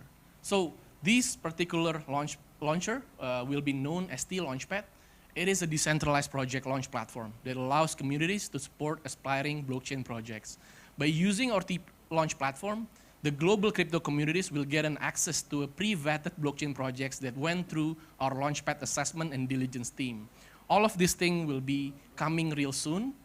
We project it will be ready by Q1 2022, within the range of March or April next year. So, and then about the incubation programs. So we call it Toko Launchpad Incubations, as we are designing this incubation program by focusing on turning blockchain ideas to become a commercially viable projects. This program will provide our participant with an advisory support, mentorships, and implementational assistance of blockchain project implementations. So we distinguish these programs into 4 key areas. The first one is about the tokenomics advisory, how to actually design a fundamentally strong tokenomics and utility model that will drive the value of the token. The second one is all about blockchain development. It will cover all the technical aspects of building smart contracts, minting NFT, conducting audit, and all things related to the security and compliance. So the third one is a crypto marketing, which is absolutely one of the most essential aspects that covers from building the whole narrative of your project, building the communities and Discord, doing a PR. But most importantly that I want to highlight is about how to map, identify, and engage the segmentation of crypto market, which is super complex. So the last one is actually about listing and fundraisings. This is basically to outline how to sell and list your token to relevant investors and exchanges. So the third one is about our acceleration programs. So we call it Toko Launchpad Sembrani Blockchain Accelerator, TBSA. So we partner with BRI Ventures as we are designing an acceleration program of focusing on supporting blockchain startups for market expansion and institutional fundraising. The first one is about market and investment landscape in ways that we want to help participants to go deep dive on regarding the appetite of both crypto and investment markets. And the second one is about building the investment strategy. So how to build a right thesis for your company, how to build valuation strategy for your startups. And the third one is about strategic partnership in ways that we're going to help you to find and develop strategic partnership to grow your startups. And the fourth one is the fundraising. So we're going to do roadshow. We're going to invite the best people in this space. You're going to meet and engage with the relevant institutional investor, which is very important for your projects. So about the stages, right? So we are actually going to start screening all of the potential participants in ways that we're going to conduct a preliminary assessment on the concept, and also for the founding team to gain confidence about the projects. And then we're going to move on to selection process in which the preliminary due diligence will be conducted. This to gain certainty that the project is actually investable. And the third stage is about value creation, which is all the things that we're going to do inside the programs. And the last one is about graduation and launch. And we expect these Toko incubations it's actually already started this couple of months, which we will explain. And we're going to have the graduation, hopefully in March 2022. And then the TSBA will be started Q1 2022. So I'd like to actually share you about some of our Launchpad success story, right? The first project is Nanobyte. So Nanobyte is a CDeFi project, aims to bridge cryptocurrency to the conventional currency system. They do it by making crypto wallets enabled and aligned with fiat products such as e-money, credit card, insurance, and also some of the investment products.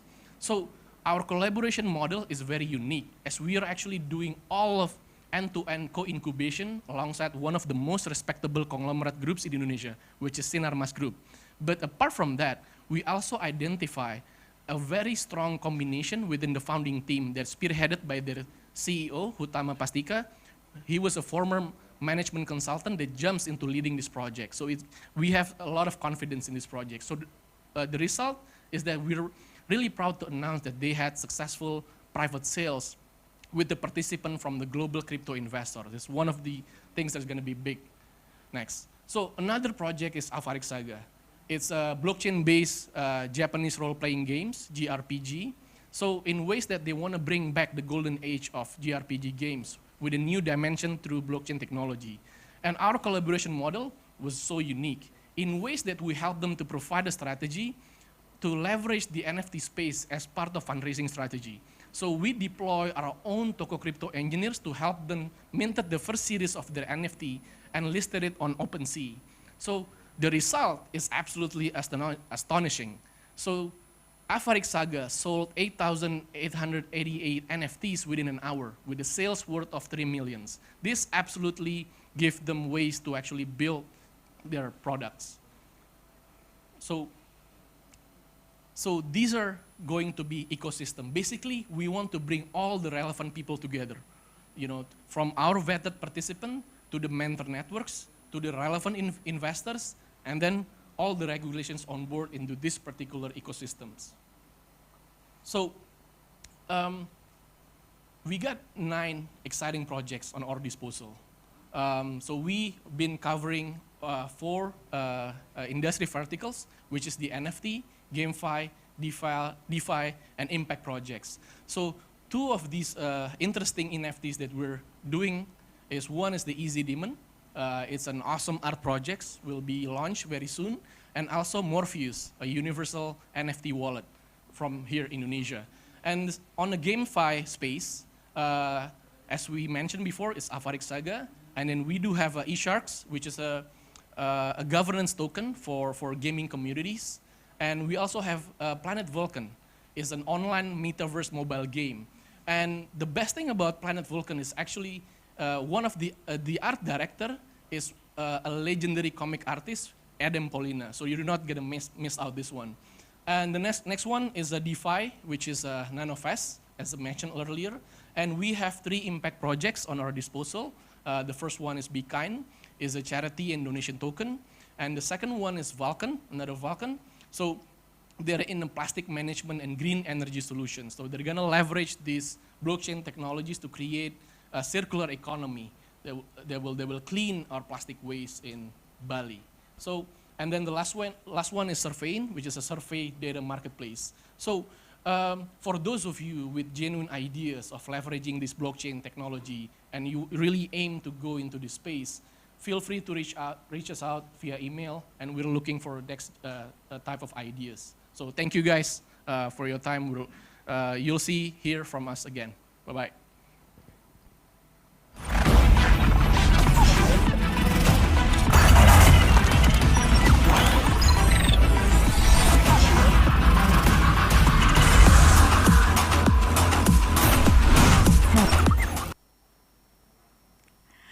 Thank you, Mr. Tigran Adiwirya, head of Toko Launchpad. Ladies and gentlemen, that was the session from Mr. Tigran. And as you heard, there are a lot of things in store for Toko Launchpad. If you have any ideas that you want to present to him or anybody here at Tokocrypto, send us an email and we will sure to reach out to you. So with Mr. Tigran's session, we closed up the update sessions for today, and we are now going to move on to our second panel discussion. For our panel discussion, we will dive deep into crypto assets, and for this session, we have the following speakers.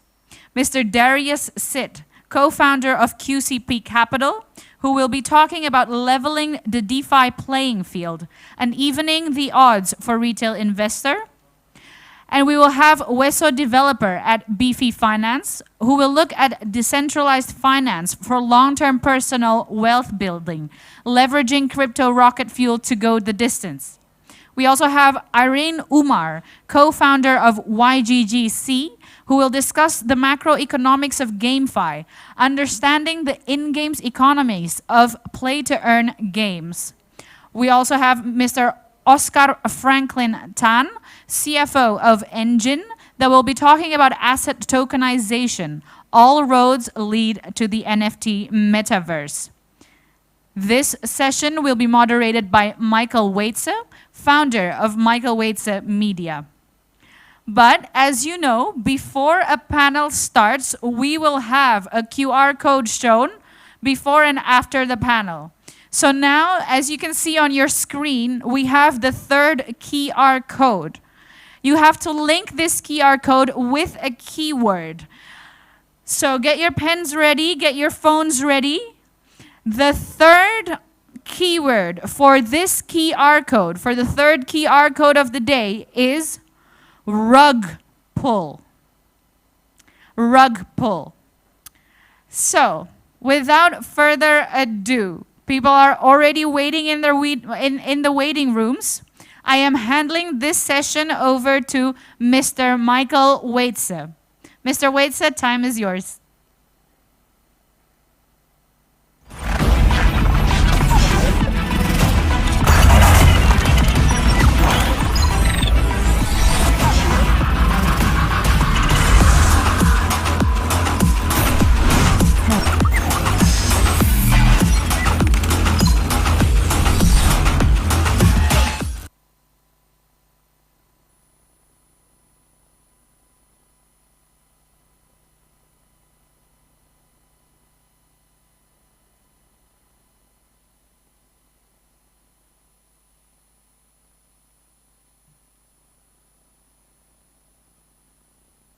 Hi, everybody. My name is Michael Waitze, and I'm the founder of Michael Waitze Media. I want to thank the whole team at Tokocrypto for having this event today. I am the founder of Michael Waitze Media, Asia's largest independent podcast network. And now that we're done with the first panel and some of the updates, during which we've explored blockchain in depth, I would say, let's move on to our second panel, where we will be discussing how cryptocurrency is really starting to take the fintech sector by storm. With so much activity in the crypto space, it's easy to get lost amidst some of the noise. Let's try to eliminate some of that, as engineers like to do, and try to find some signals. Which brings us to our second panel for today, which is entitled Cryptocurrency, a 360-degree overview of the landscape. As the moderator mentioned, we have four great guests today. Darius Sit, co-founder of QCP Capital; Wesso, a developer at Beefy Finance; Irene Umar, a co-founder of Yield Guild Games Southeast Asia; and Oscar Franklin Tan, the CFO of Engine. The objective of this panel is to explore trends in the crypto domain, including DeFi, GameFi, and NFTs. Do we have all the participants in the room? Right here, Michael. Awesome. Let's get right to DeFi. Look, we are honored, as we mentioned, to have Darius Sit, who's the co-founder of QCP Capital, one of the world's largest crypto trading companies, with an investment portfolio valued at more than $1.5 billion. Darius, thank you so much for taking the time to be with us today. Let's kickstart our discussion for this panel with the topic, leveling the DeFi playing field, evening the odds for retail investors. In an article which was featured in the first volume of the International Journal of Blockchain Law that was published recently, the U.S. SEC Commissioner Caroline Crenshaw pointed out that although DeFi transactions are usually recorded on a public blockchain, DeFi investments could still be lacking a bit in transparency, and that this may unfortunately lead to a two-tiered DeFi market in which the risk-reward ratio is skewed in favor of professional investors as opposed to retail. This is normal at this stage of development, really, of any financial market. As the co-founder of QCP, through your venture arm, which has invested in some top DeFi platforms such as AAV and Yearn Finance, do you think that the DeFi market is lacking in transparency? And could this lack of transparency really benefit professional investors as opposed to retail investors? And if so, what sort of collective steps can the DeFi industry players make to ensure that retail investors don't end up being unfairly disadvantaged?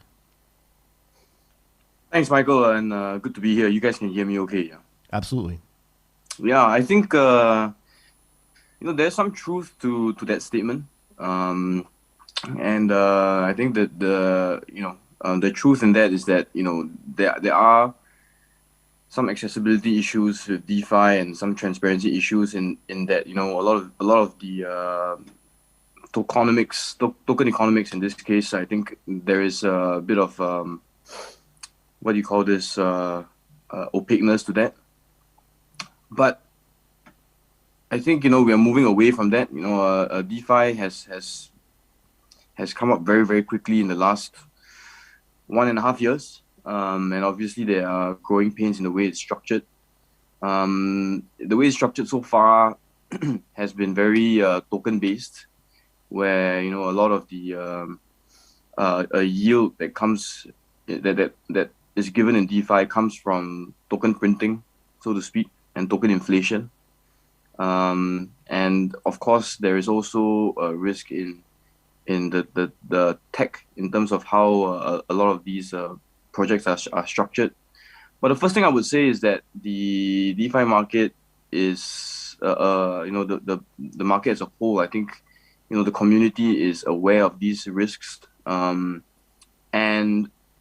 you can see there's always a lot of active, discussion and a lot of white hat activity going on in terms of, how these protocols are tested. Obviously, there is also because there is lack of regulator, there's a lack of intermediaries in the space. A lot of it comes down to the community and how the community governs it. And a lot of projects do fall through the cracks. But, as we see, the space iterates, right? So, the community rewards projects that are more transparent. The community rewards projects that are more stable, that have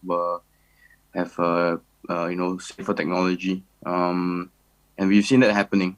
And I think we are moving towards a sort of DeFi 2.0 environment as well, where it's less reliant on just token economics and just a pure token inflation. DeFi 1.0, if you can call it, all of it was based on AMMs or borrowing lending pools, and in that kind of system, right? There is the real yield on that is very poor. So a lot of it depends on tokens, and then the lack of transparency, I think, comes from how the protocol governs the tokens, and who owns the tokens. That part is a bit opaque.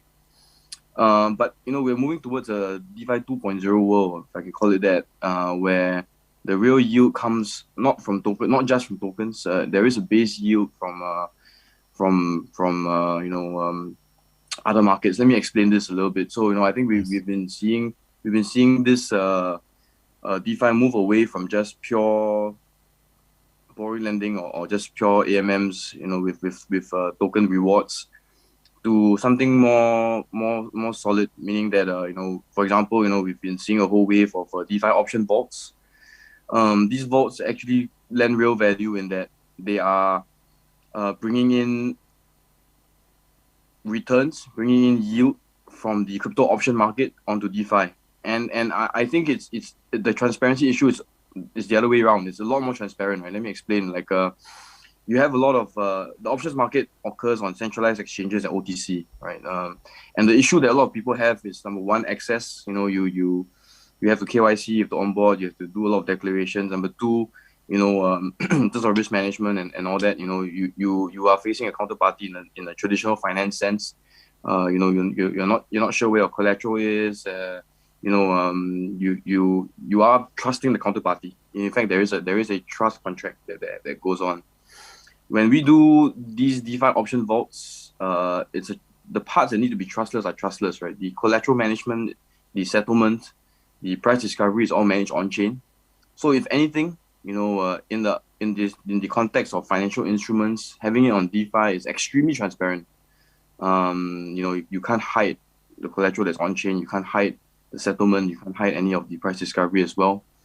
So I think this is, and then at the same time, the parts that need to be off chain, the risk management, the way that the yield is generated, a lot of that is paid up front. So users don't really have to bother about that. They receive the premiums up front, they receive the yield up front, and on top of that, they receive token yields as well. So if you look at protocols like Ribbon Finance, Nuts Finance, and a few others, they are bringing this hybrid model where you have value from options markets or derivative structured product markets that are being brought onto DeFi in an extremely transparent manner, and in a manner that's accessible to everybody. So you are And these are institutional type strategies that are being offered to DeFi retail and the DeFi community as a whole. And this market has taken off very, very quickly, right? It went from zero to now we trade about more than $1 billion on it every month. So I think, it's a validation of the model where extreme transparency, extreme accessibility adds a lot of value to the community. So yeah, I think, that's just one example where I think adds, it adds a new paradigm to how asset management is done, to how DeFi is being worked, right? You sort of bring in the best of both worlds with a lot of transparency. So I think that statement that you mentioned was a bit misinformed. There are parts of it, again, that are part of the growing pains of DeFi, but the community is aware, the community is developing, and I think DeFi 2.0 and beyond, we see these concerns being addressed, and that this self-governing aspect of the community is very, very strong. It is. And I just want to make a point. I think, if I understand this correctly, that, when you first showed up to be a trader in the traditional financial markets, most of the products were already there. And the platform had been built out over a 20, 30, 40-year period of time in good faith. And I think all we're doing right now is we're seeing that happen at scale in the DeFi world. All the products haven't been built out yet, right? And all of the rules haven't been built out. I don't really think that there's necessarily a transparency problem, as you rightly suggested. I just think that we're still at the nascent space here, and that all these things need to get built out. And you're right, the community will let the bad projects die and support the good projects. And those good projects, by definition, will be more transparent. Are there any questions from the panel for Darius? Yeah, I have a question. So, Darius, hey, nice to meet you. Go ahead. So, I mean, some of these strategies are risky enough. Obviously, smart contract risk is something that I think a lot of, both retail and professional investors alike are concerned with. As the DeFi market is provisioned decentralized insurance services for DeFi investments, obviously where there's smart contract risk, some, projects have popped up recently, including Insurace, Unslashed Finance, and Solace. So, like, in your opinion, how effective are these decentralized insurance options in terms of mitigating the risk associated with the investments? And to what extent can these services accommodate the needs of retail investors who tend to be a little bit more prone to risk exposures compared to professional investors? Yeah, that's a good question. I think let me sort of set some background to this. The DeFi market is a very interesting one where we are figuring out how to do things without an intermediary. So if you look at it from a financial product standpoint, just to sort of set the context here, if you look at it from a financial product standpoint, doing borrowing, lending, and doing spot was very easy for DeFi, right? Because it's a linear product. The trading of that is fairly simple, very doable, very practical. But when we moved into non-linear products like options and structured derivatives, it became a bit of an issue because typically you need an intermediary to manage the risk. You need an intermediary to manage the liquidation mechanisms in these margin products, right?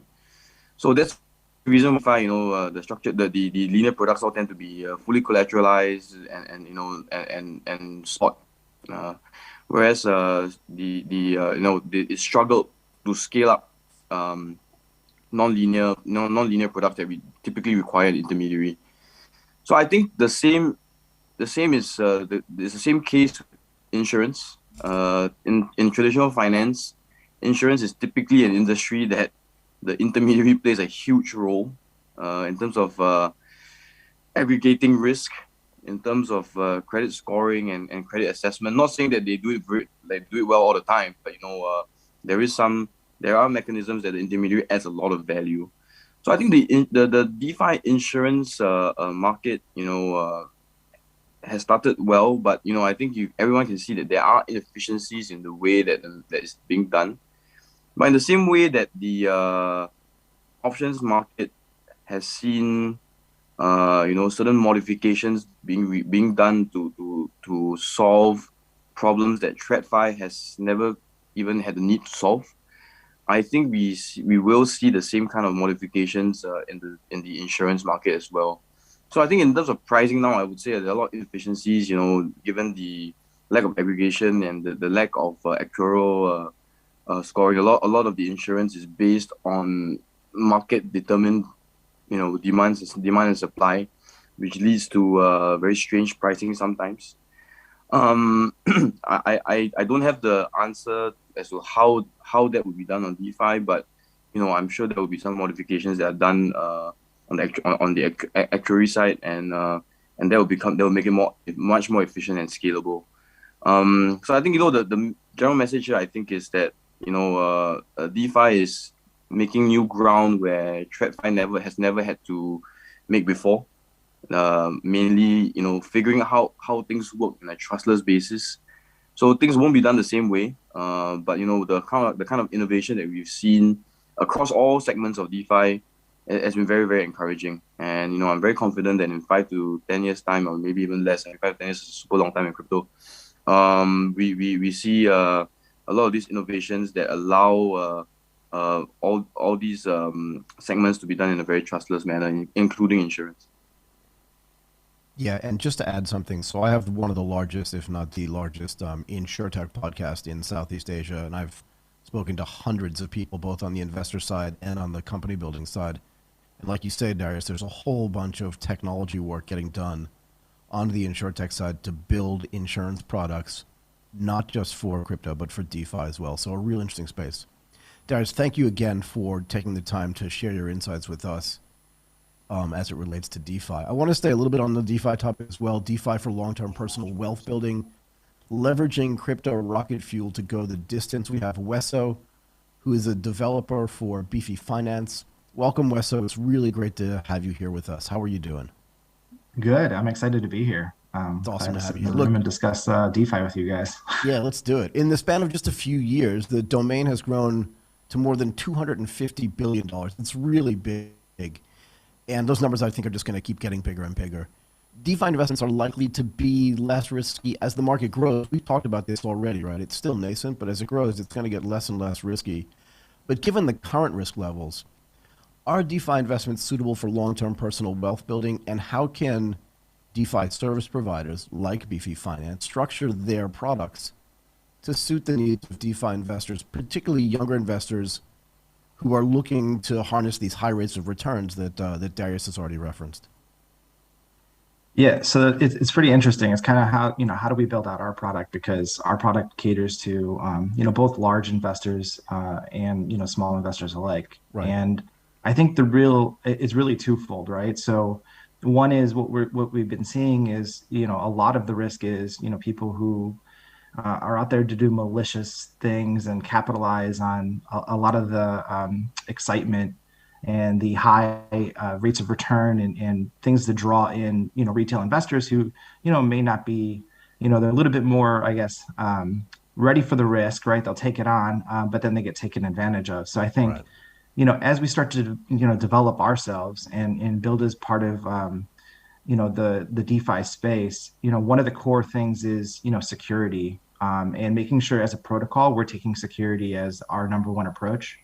As a yield optimizer, we build on top of, countless partners and protocols, anything from, AMMs to, lending protocols, even NFTs and anything that wants to partner with us. And there's a yield capability, that we can go ahead and optimize. It's something that we, take advantage of. Right. And so one of the core things we do is, our internal audits, not relying on external third parties, but making sure that we're really kind of going through an analysis of the code, making sure that we understand, where the token supply is and, who holds all of the LP tokens. Because I think, part of our responsibility to play in this whole market is to help cut through some of that, malicious behavior that can be out there by identifying those risks, on chain, in our audits, making sure that we're being very thorough with who we're partnering with, and kind of, trying to create a safe space within at least our protocol for retail investors to come in and be able to deposit their tokens and to feel, safe.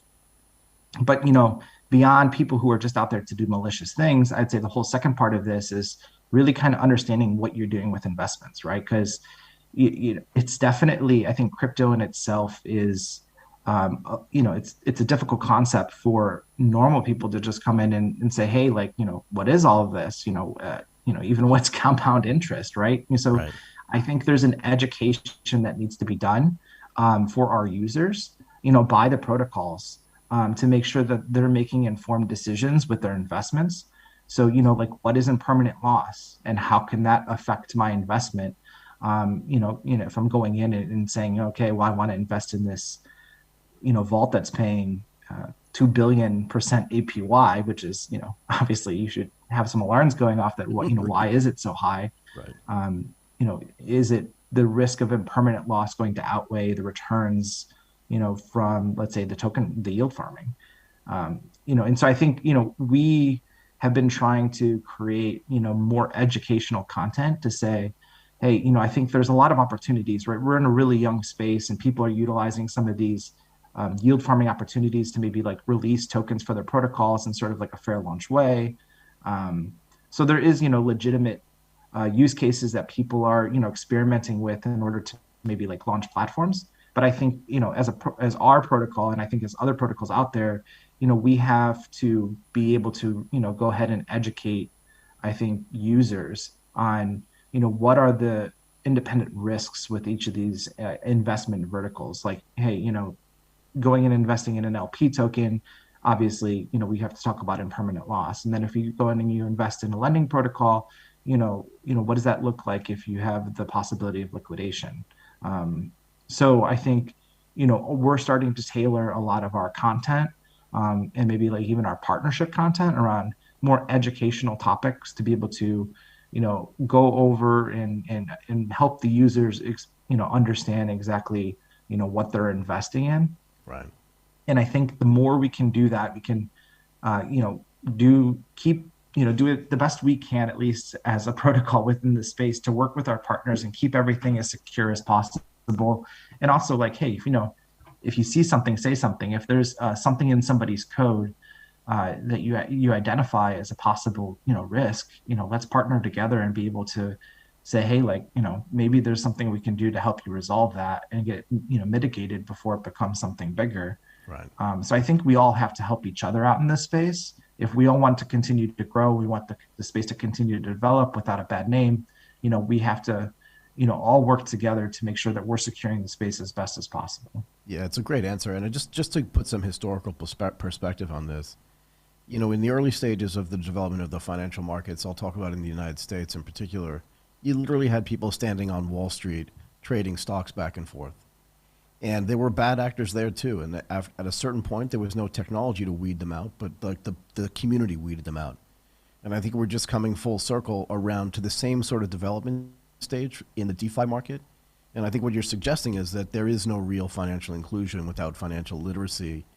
And it sounds like you're working pretty hard to make sure that financial literacy is coming along through the content that you're producing, which I think is really, really important. Does anybody else have any questions for Wesso? I do have a quick question to Mike, if I may.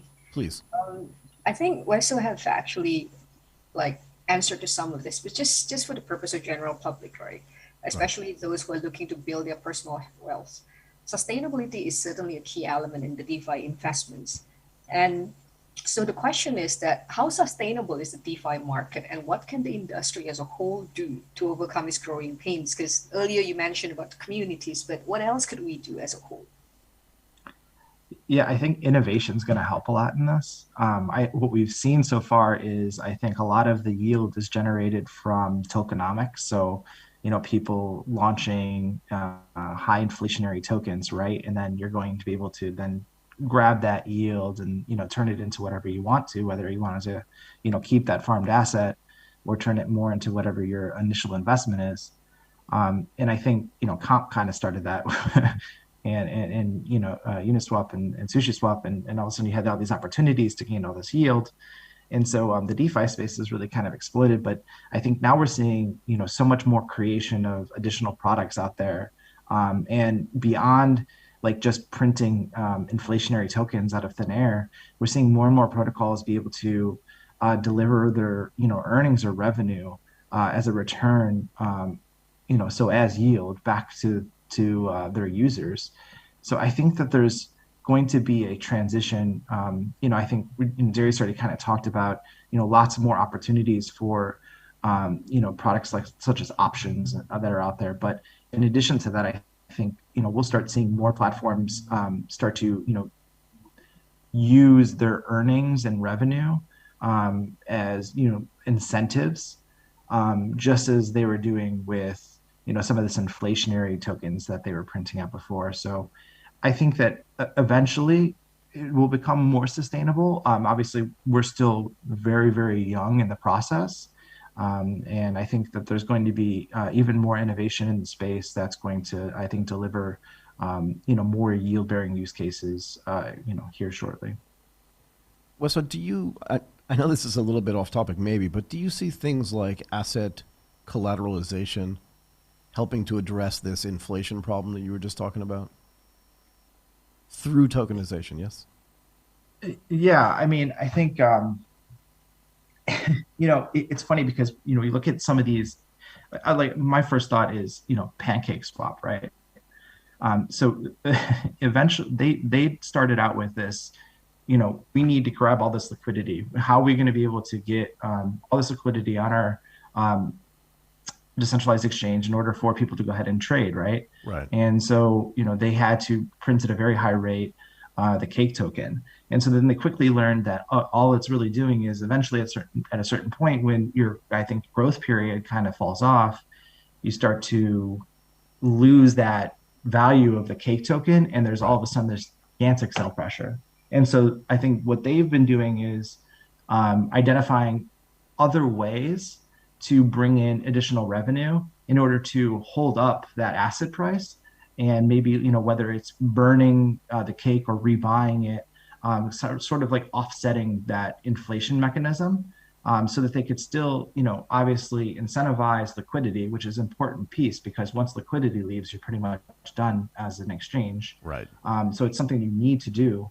But at the same time, trying to figure out a way to be able to offset that inflationary piece of the token. So I think, there's a lot of, when we're talking to a lot of these different organizations that are using their tokenomics in that sense to be able to incentivize liquidity on their platform, you can see a lot of them are trying to develop additional ways in order to offset that inflationary problem that they're having, because obviously it's not sustainable.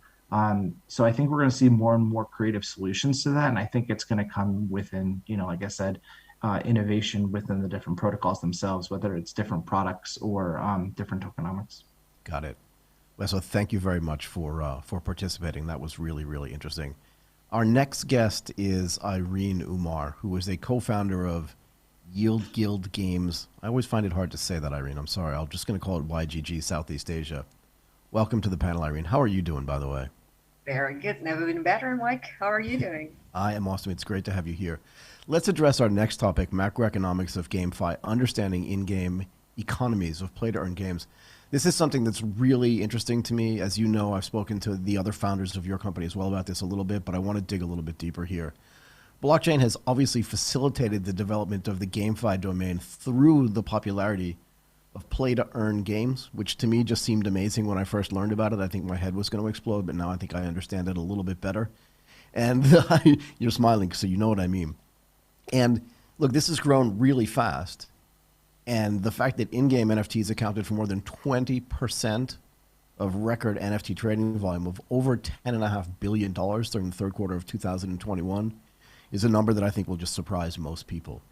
Anyway, in this space, how do GameFi platforms like YGG, you see I said the abbreviation because I can't pronounce the other thing, how do you structure your business models for this play-to-earn games to strike that balance between the mechanics of the in-game rewards with the flow of its revenue? I'm really curious how this works.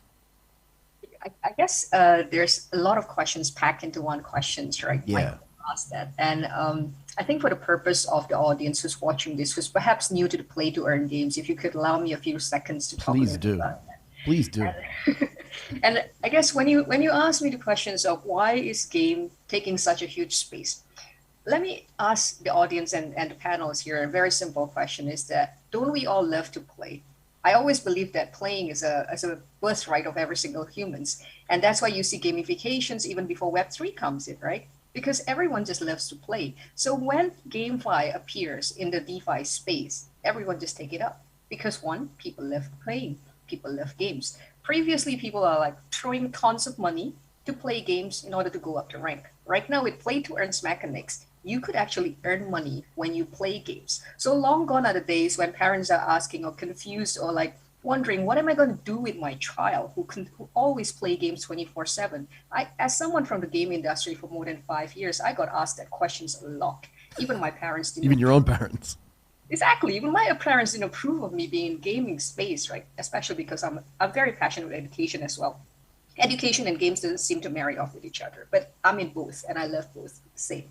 So when GameFi comes in and when play to earns comes in, I jump up in excitement. This is the time when everyone could play and earn at the same time.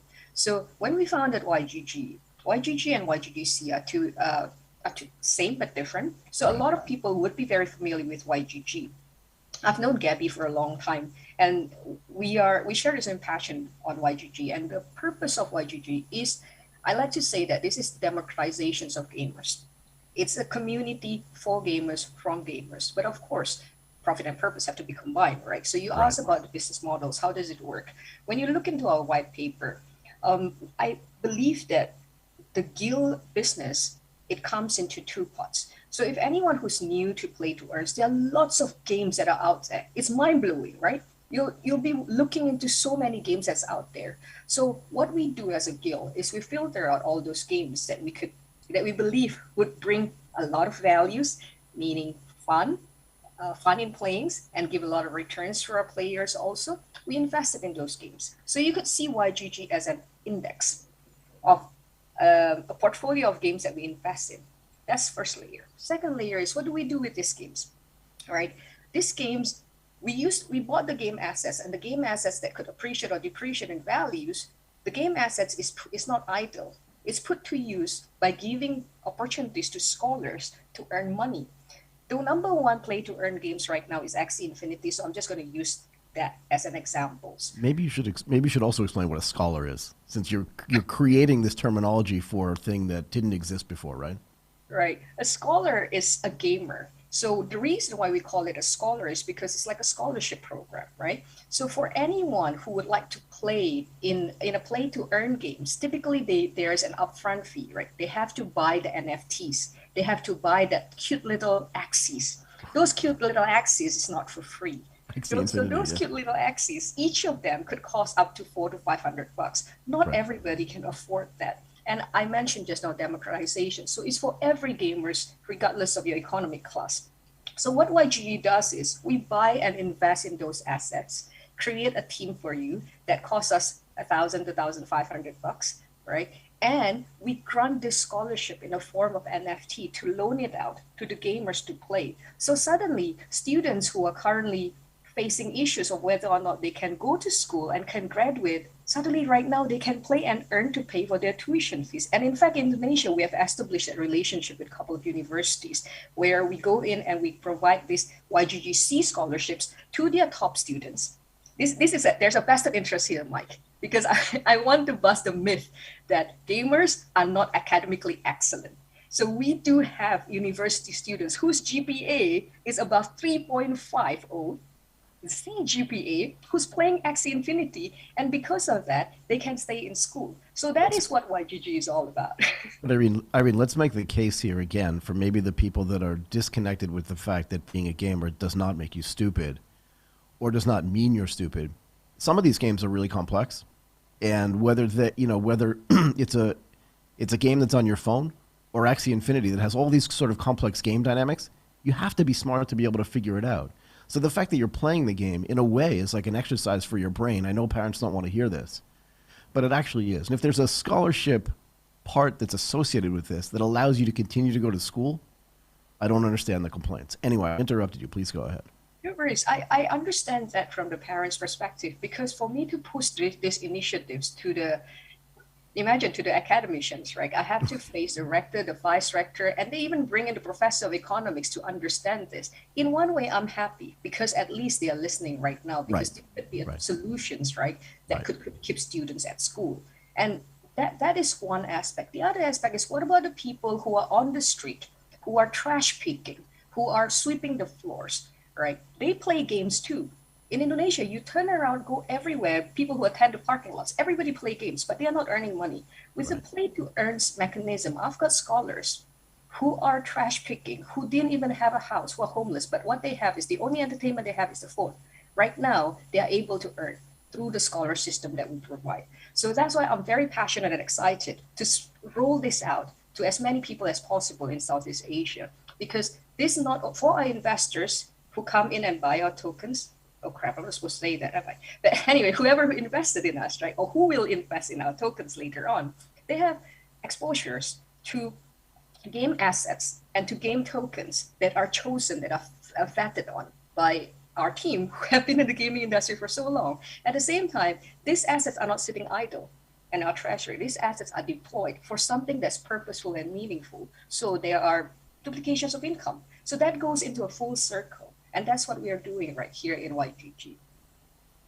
You sound really passionate about it. What did you say? Did you say that makes sense? Yeah, it makes perfect sense.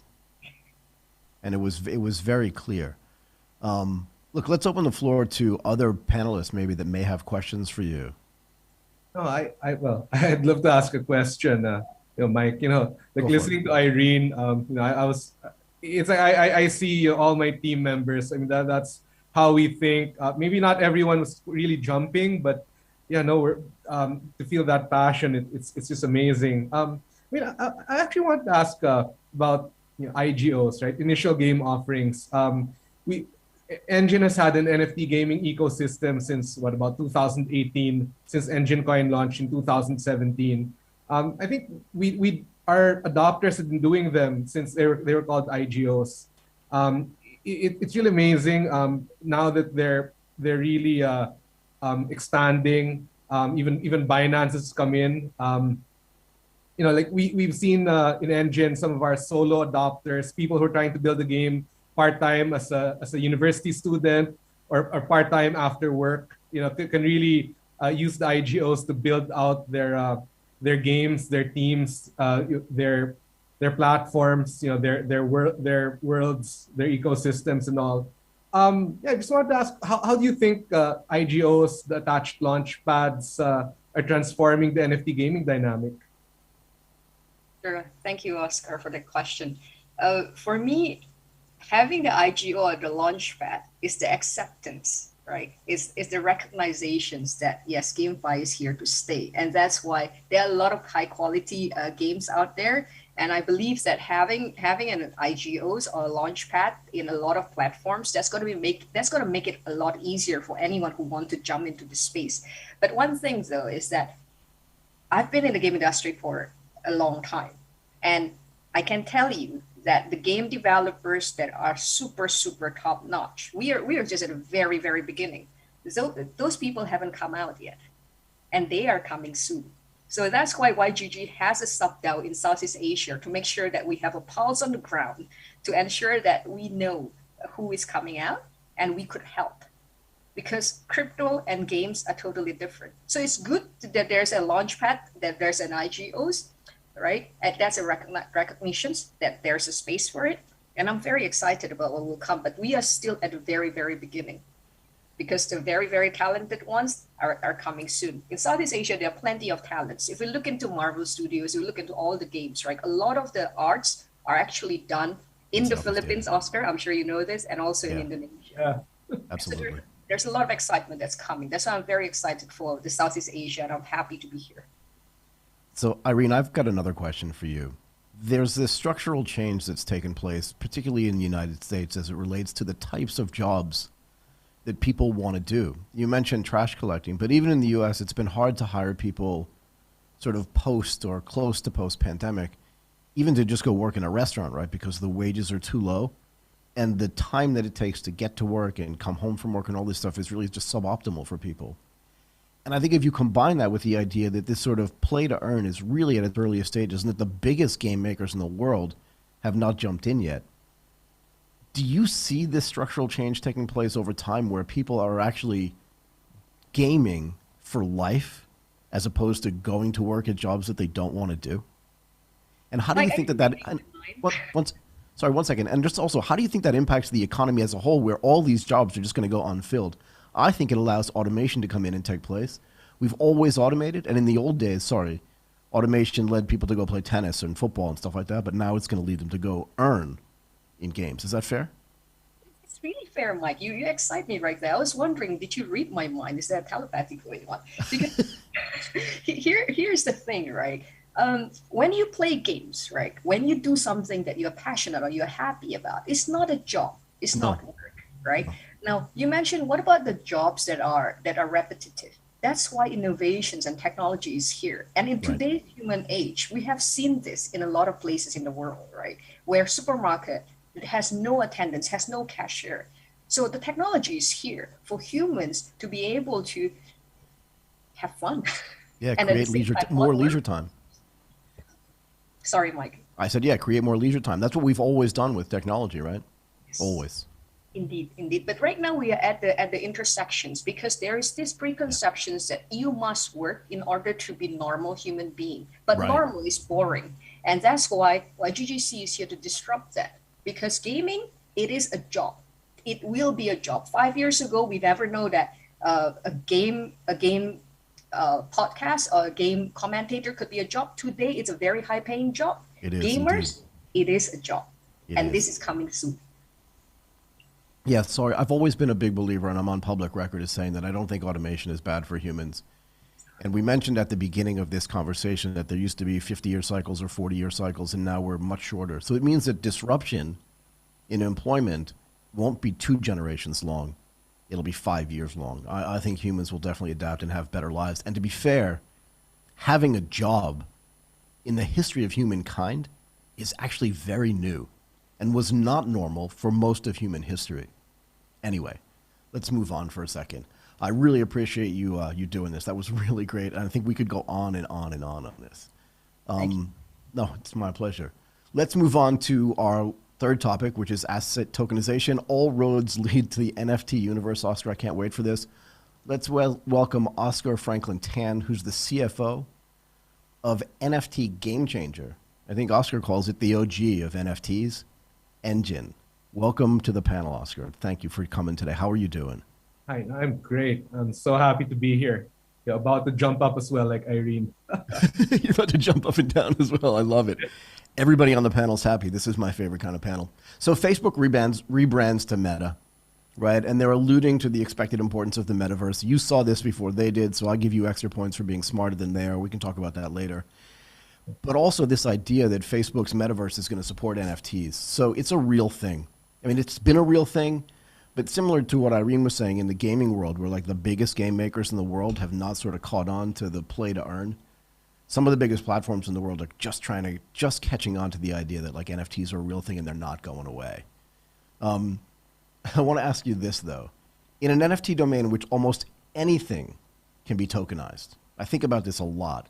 From your perspective and from Engine's perspective, what are the underlying elements which form the basis of the value for the NFT? That's very simple. One word, utility. Right? NFTs have to capture utility. You know, they have to do things. They have to make our lives better. They have to interact. So at Engine, we're one of the oldest NFT blockchain, like gaming-related projects. Goes back to 2017. We're currently building on Polkadot. We're building a new NFT-specific. Oscar, your sound broke up a little bit. Oscar, you may be muted. Hear me now? Can hear you now. Go ahead. Why don't you start over again, yeah? Yeah, no. So Engine is one of the oldest blockchain NFT gaming-related projects. We go back to 2017. Right now, we just launched a new token called Efinity. We're building the Efinity chain on Polkadot. It's envisioned to be the infrastructure of the metaverse. It's specific just for NFTs, has a lot of interesting features. The costs, the gas, the speeds are tailored for NFTs. So, you know, but really it has to go back to utility. So I think let's get it out of the way, right?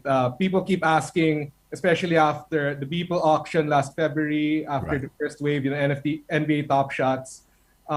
Look, are NFTs basically JPEGs on a blockchain, right? And the answer is that yes, they are, but we think they can be a lot more, right? There's room for maybe only so many $1 million like NFTs, $1 million profile pictures, in the world, right?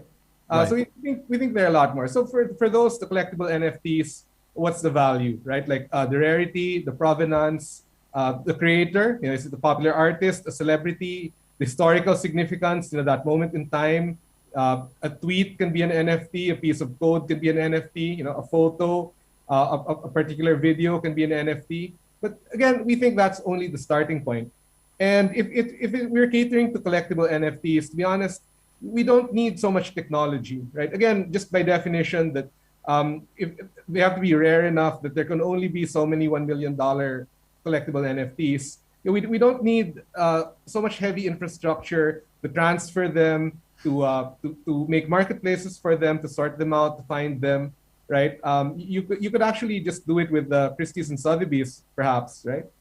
But what do I mean when we think that it should go beyond that, right? Like in Engine, actually, we were thinking that to cater to NFTs is nothing short of just remaking the next layer of human interaction. And that's what we think Web3 means, among many other things, right? We're thinking about not that one NFT costs $1 million and it goes from NFT collector to NFT collector, but think of tens of thousands, even millions of NFTs as ordinary items in games, in the metaverse, in other platforms. Like really, it's long overdue for even, say, vaccine certificates to be NFTs. NFT just means something that's non-fungible, something unique, meaning just any set of data, right? Doesn't even need to be a picture, doesn't need to be a song or a video. It can be any piece of data, from land titles to so many things, right? So the metaverse will eventually need to support transfers of so many of these, and they have to do like a lot of things. So if you start with NFT gaming, right? So then it's not just a picture; it's something that you can actually take into a game. You can use it, you can do things with it. You can plug it in for governance and so many different models, right? And then one thing that was done with Engine since 2018 was that you can have these NFTs go from game platform to game platform. Like it can be a hammer in one, it can be a sword in another, a gun in another, a spaceship in still a fourth game. So you have things that really do a lot of different things, and that I think leads to like a lot of different needs, right? So for example, in order to be more useful, right, they have to be interoperable. So you have to have a lot of cross-chain support. So that's something we're building right now with Efinity. Like we intend for Efinity to be compatible with all the various parachains on Polkadot. Then we're building bridges to Ethereum and various other chains. So one thing like maybe on the opposite end of the $1 million NFTs is that we have something, for example, called Beam. It's actually what we call our QR code-based NFT distribution system. So it's the exact opposite of NFTs that, let's say, are rare and are collectible. So we think we can use NFTs for promotional purposes. You give out NFTs to people as part of a marketing campaign. They don't necessarily have to have value. They don't need to be worth $1 million. You can so Beam is QR code based. So we can send you a QR code. It can be on a stream like this. It can be on Instagram. It can be physical. It can be under your seat in a stadium. So that if the team wins, you can scan the QR code, and then you can get an NFT commemorating the win, depending on who won the sporting event, or scan an NFT for a concert, right? And then you have. In fact, let me show you. Let me just show you what we did. I don't know if you can see my phone through the through the haze. I want to make Oscar. I want to make a point here. Not about any particular product, but exactly what an NFT is. Yeah. And I like to make equivalencies to the offline world because I think it makes more sense to people. Once you start introducing metaverse and non-fungible tokens, we'll get to that in a second, I promise you. People get confused and their eyes kind of glaze over. But if I had said to you, like, how much do you want to pay for this Rodin, or how much do you want to pay for this Monet? And that was the only way that art traded. And that somehow I created a paper money that was how I paid for that artwork. Well, then I would say that, you know, what are you saying? That only really expensive artwork can be used for this money? But the reality is that the money is now used for everything. Even for Mark Kostabi, who makes crappy art and just prints them on a mimeograph and sends them out. It's the same thing. The only difference, and that NFT is just like the ownership token for that piece of art or for your house or for anything. And that can cost a penny or it can cost 10 million pennies. It doesn't matter. All an NFT is a technological way to understand ownership and to transfer that ownership back and forth using digital money. I don't understand why this is so confusing for people. Sorry, please go ahead. No, I think that's a great way of putting it. But just to add to all that, look, art has always been subjective, right? If you like computed the value of a painting, then what? It's the cost of paint and a canvas. We know that's not it, right? But, right. So again, the opposite end of the spectrum. So we had one of the first NFT platforms way back before the term NFT. So our CTO, for example, he actually wrote ERC 1155, the standard for NFTs it's used today. He minted a picture of his wedding photo into an NFT again before it was called NFTs. Now, is it going to be put up on Christie's or Sotheby's one day? Not sure. Will it be worth $1 million ever? Not sure. But don't care either. Yeah, doesn't mean exactly. anything. But that's not the point, right? Does it have value? Has it enriched at least two people's lives? You know, has it contributed something to the universe, the metaverse, the omniverse, right? Obviously, yes, right? So I think we need to move beyond that. And we have so many other use cases. So this was what I was trying to show. I don't know if it shows up. You can see the main outline. Sorry about that. What I'm trying to show is on my phone. We had released very recently, a few days ago, through the QR code system I mentioned. This is who we call Emmy. Again, I think if I angled the light, you can sort of see her.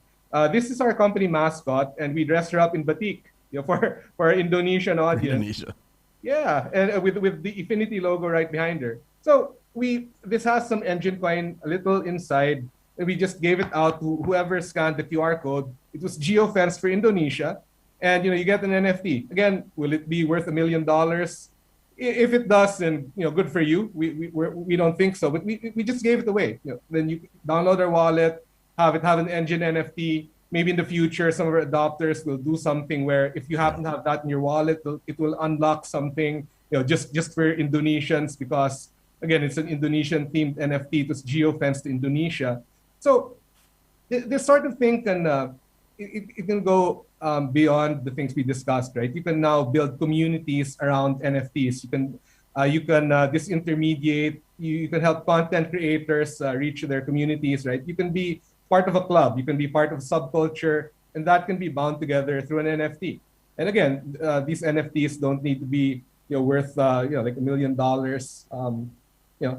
No, but none of these things have really been worth $1 million at scale. The NFT is just a technological way to remove friction for all of the things that you're talking about. I mean, that's it. It's a really simple concept, which we do in our day-to-day lives anyway. And the NFT, the ERC, what do you call 115 token? It's just a way that's been coded to do that. I love the geofencing as well, because it means that it's really Indonesia for Indonesia. You can do it anywhere in the world. Yeah. Anyway, I've asked too many questions already. Does anybody else have any questions for Oscar? Yeah, Oscar, thanks for the insight. Just curious on my end. I think we tend to be a bit more trading focused. We'd like to hear from an expert. What are the mega trends that you're seeing, upcoming in the NFT and in the metaverse? Wow, that sounds so abstract and high level. It can only come from Darius. I mean, I'm a huge fan of the QCP Capital updates. I get my weekly dose of Greek letters from QCP.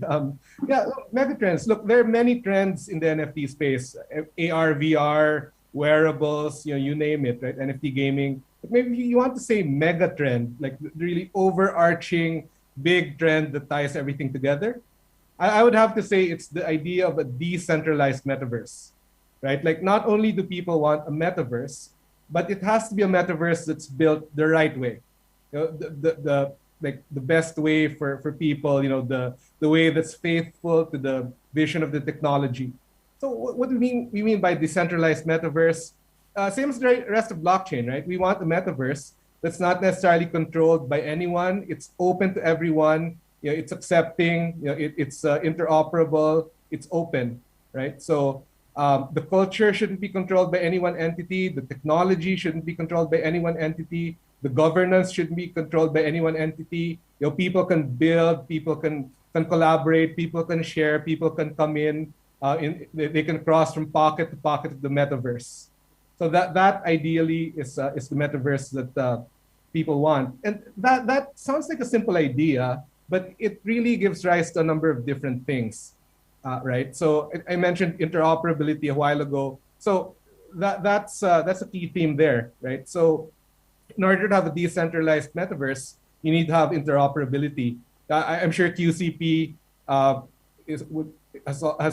would agree that we're in a world where you now have many chains, right? It's not going to be one chain doing everything. We're going to have a number of layer ones, a number of ecosystems that are going to do a lot of great things. And they're all going to coexist side by side.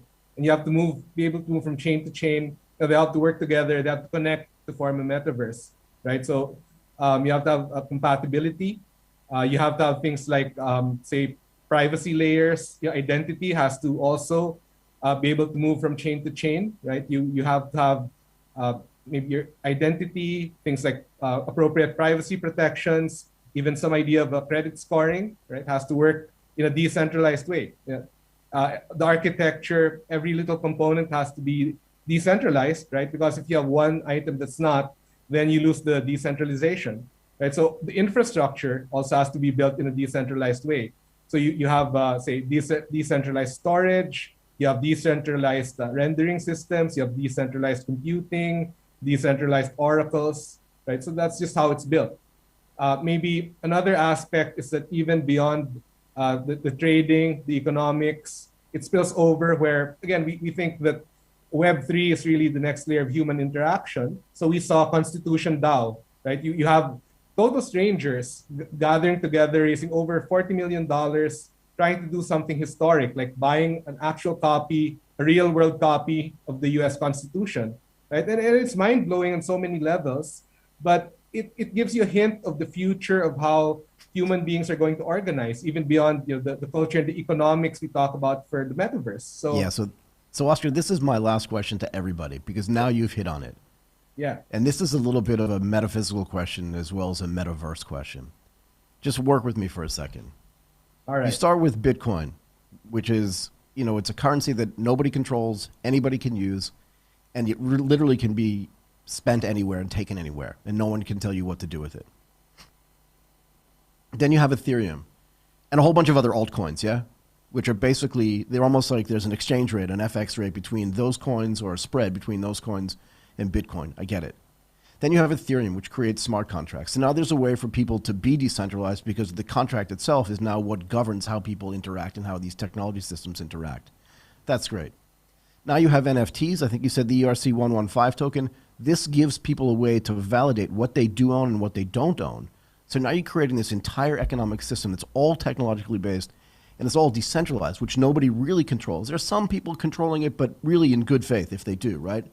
And trying to build systems that are trustless so that no one person or one entity can take it over.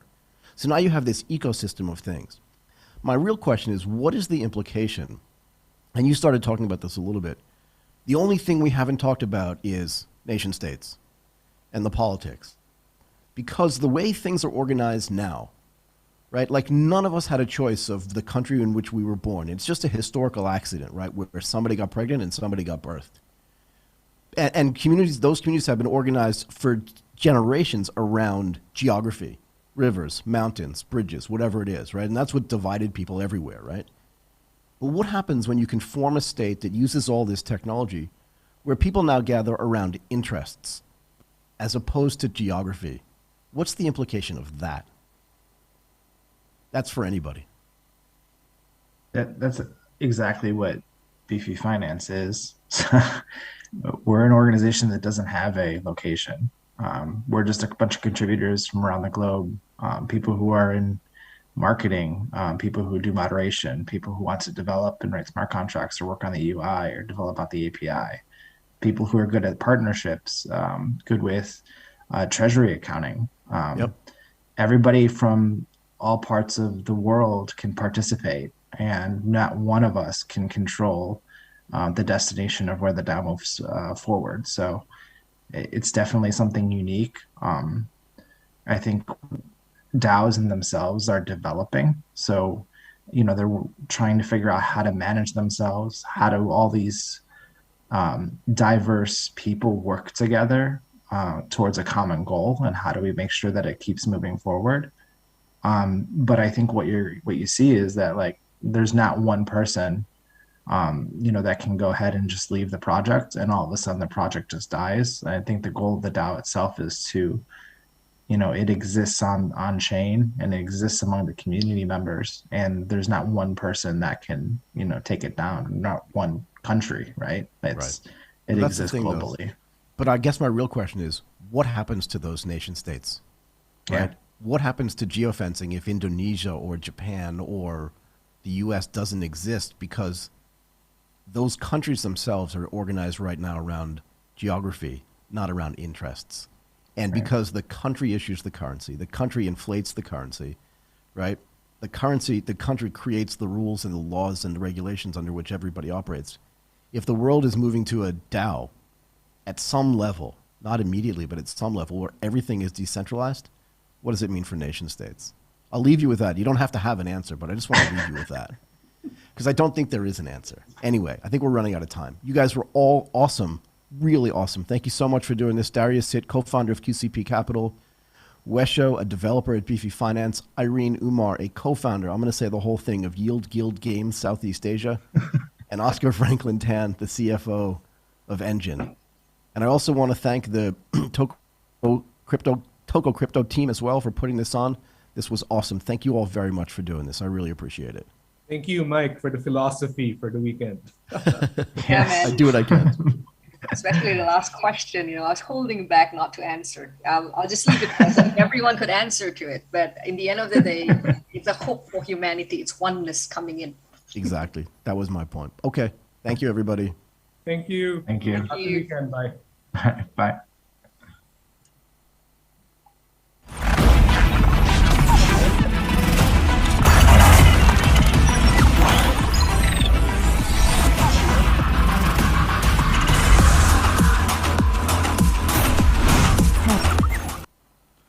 Man, how do you come up back on screen after that discussion? I mean, thank you for all the panelists. Thank you, Mr. Michael Waits, for that discussion.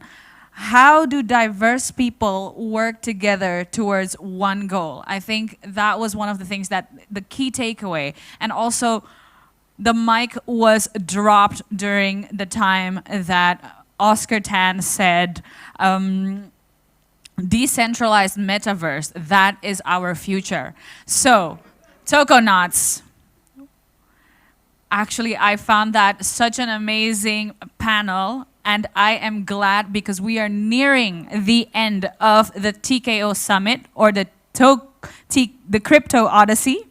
And again, I would like to remind you, we will have a Q&A session with Tokocrypto's leadership after this panel. So if you already have a question, put it in the comment box with the format name, space, a question.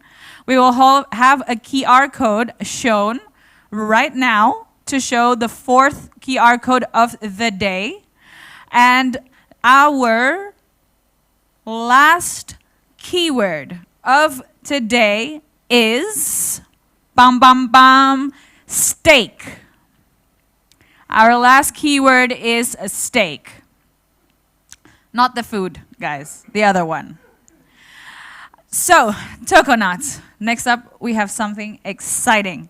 Mr. Pang Shui Kai, Chief Executive Officer, and Mr. Omar Rozak, Head of Toko Token, is going to talk about the future developments of Toko Token here at Tokocrypto. We are excited for the developments and can't wait. Mr. Kai and Mr. Omar, floor is yours.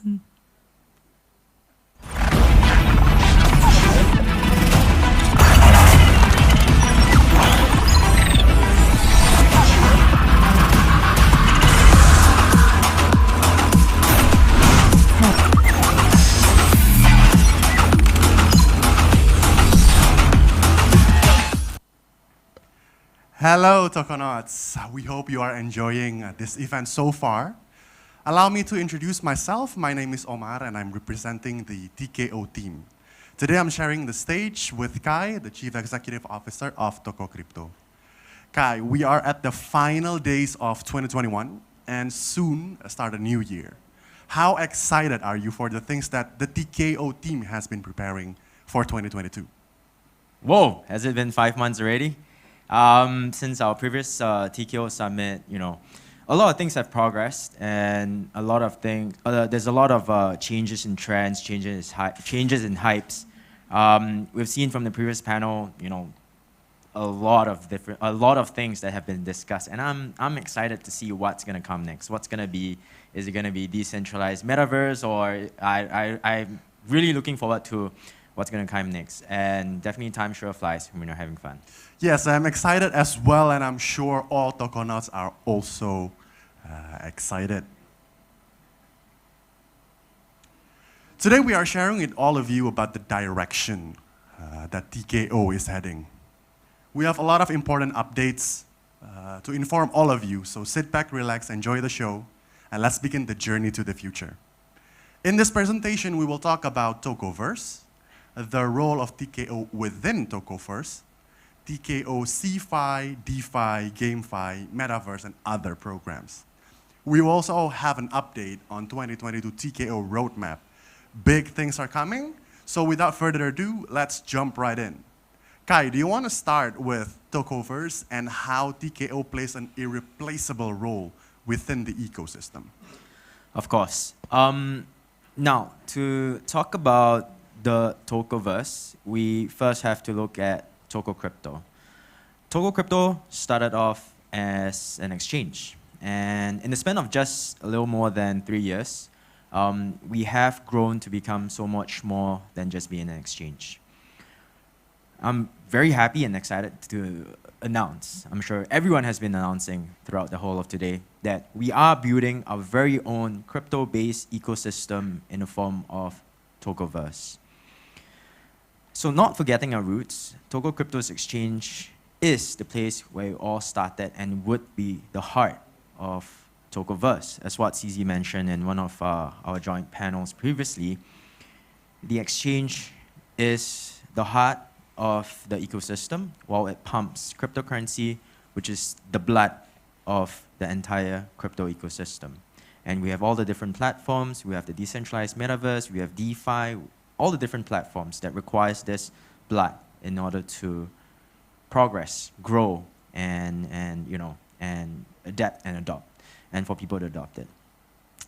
So, for us at Tokocrypto, we identify this to be the key and crucial thing as well, and hence Tokoverse, and all of it is set out in the utility map which you see on screen now. The Tokoverse would encompass almost every major component of the crypto domain, including GameFi, DeFi, as well as NFT, and the blockchain startups venture building.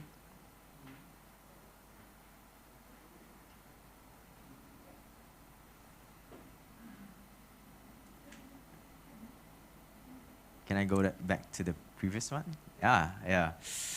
Building with T.K.O ultimately as the core cryptocurrency that weaves together all the various components of the ecosystem. Next, please. So you can have a good read of our upcoming newly updated white paper to have a more comprehensive understanding of this Tokoverse that we are currently building.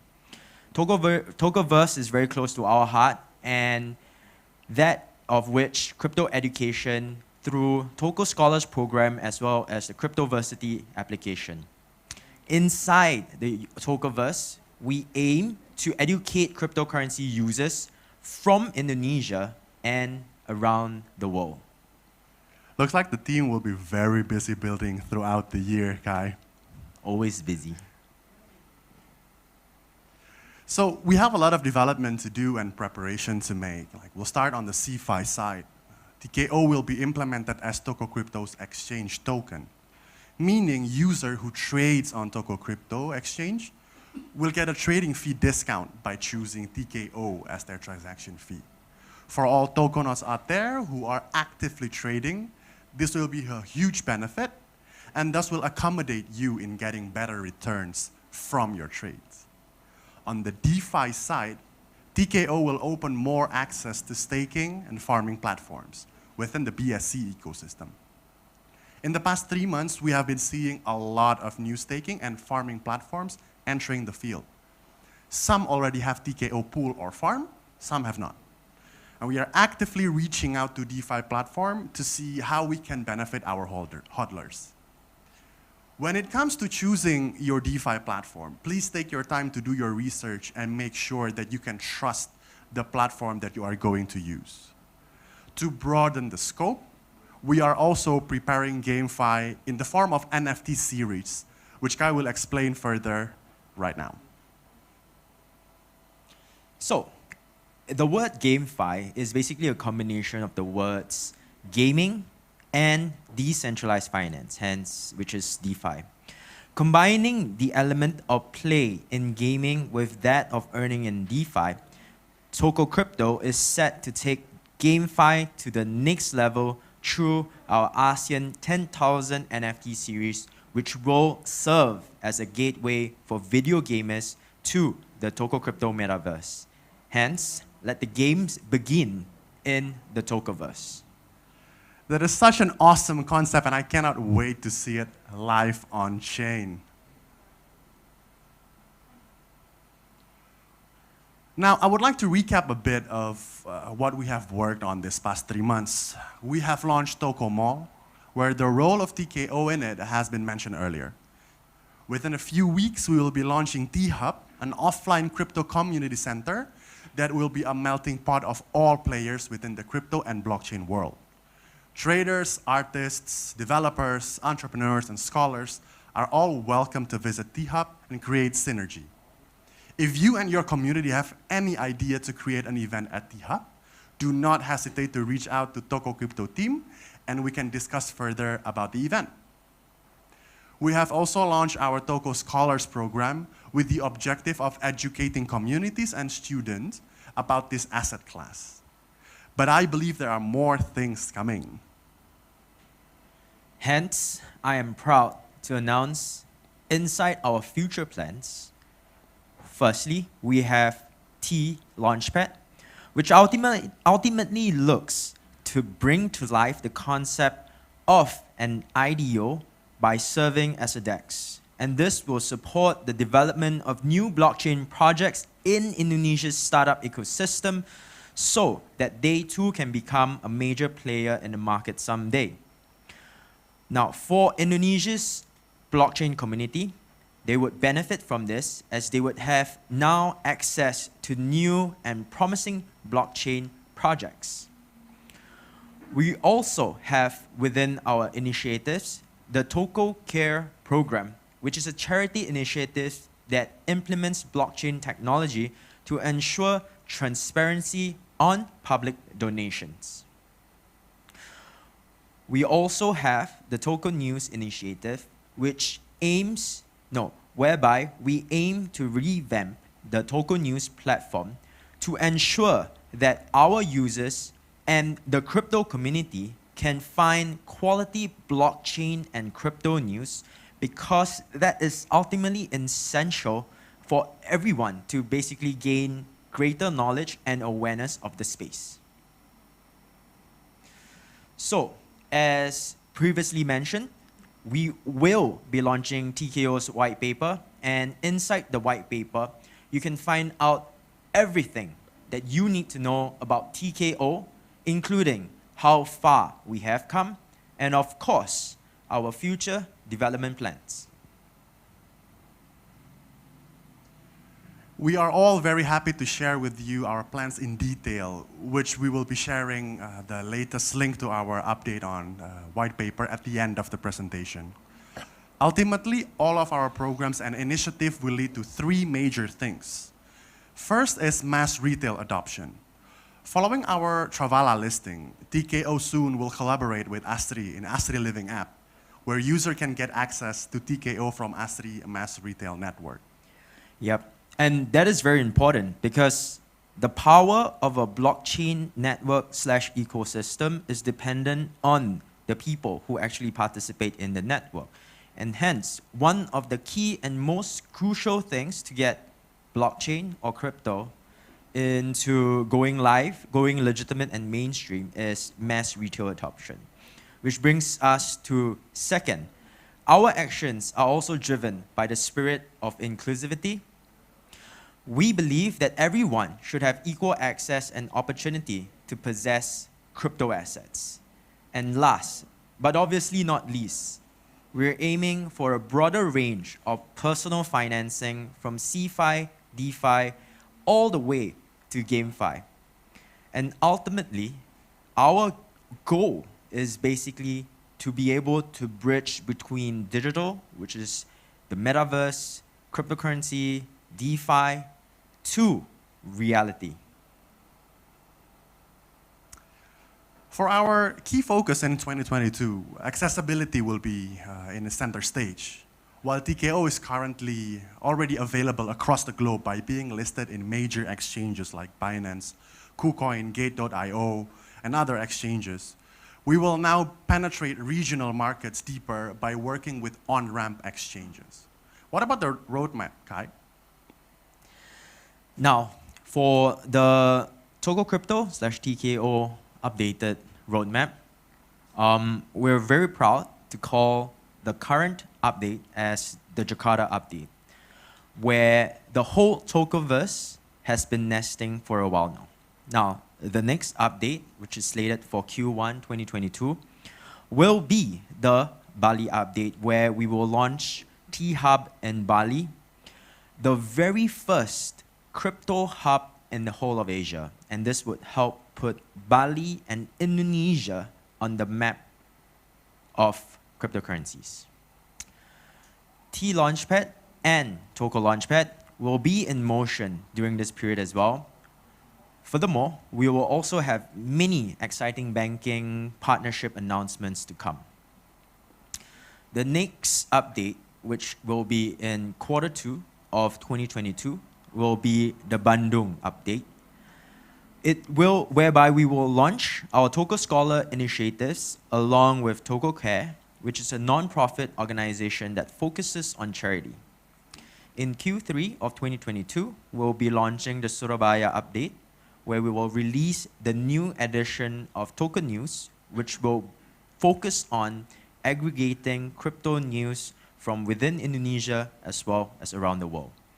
And in Q4 of 2022, we will have the Medan update, and we will reintroduce Tokoverse to the whole world. In 2023, we will then have the Indonesian update as a continuation of our complete blockchain ecosystem building activities. And all these will be done through strategic partnerships and further advancement of technology updates.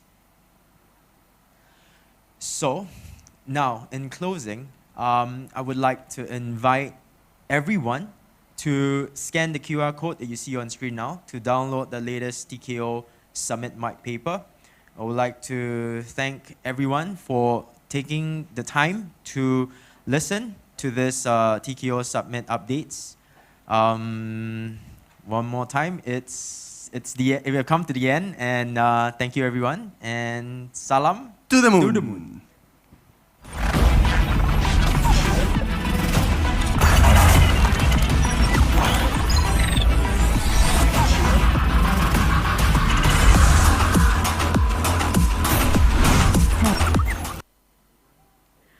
Thank you, Mr. Pang Shui Kai and Omar, for laying out what is going to happen in the next couple of months. We have an exciting 2022 ahead of us. I know we can't believe it. It is already 2022, but we have so much to do. We are, as Omar said and Mr. Kai said, busy building. So in the next couple of months, we will have mass retail adoption. Inclusivity is something really big here in Tokocrypto, and also a broader range of personal financing. These are some of the things that are in store. And personal financing, including CeFi, DeFi, and also GameFi. But in the essence of it all, throughout whatever we talked about today, I think the silver lining, what we are trying to do here is bridging digital and reality, bringing digital to your world, to everybody's world, and we are excited to do this, and we are happy to be on this journey with you. Now, we will go on a much awaited session, which is the question and answer session with Tokocrypto's leadership. So if you still have questions, put your questions in the comment box now. Use the format, name, space, and question, and we will try to address it during our Q&A. And now I call upon Tokocrypto's leadership to join me here. Mr. Pang Shui Kai, Mr. Teguh Harmanda, Mr. Nanda Ivans, and Mr. Lai Chung Ying.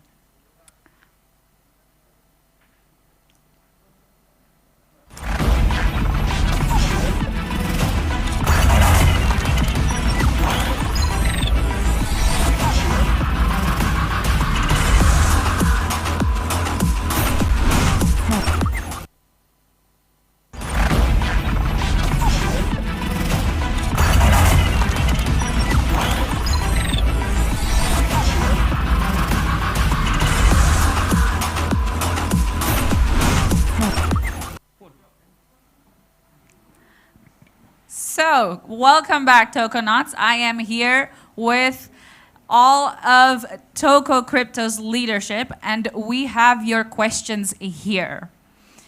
We have the first question directed to Mr. Pang Shui Kai, our CEO. Kai, are you ready? I will read the question.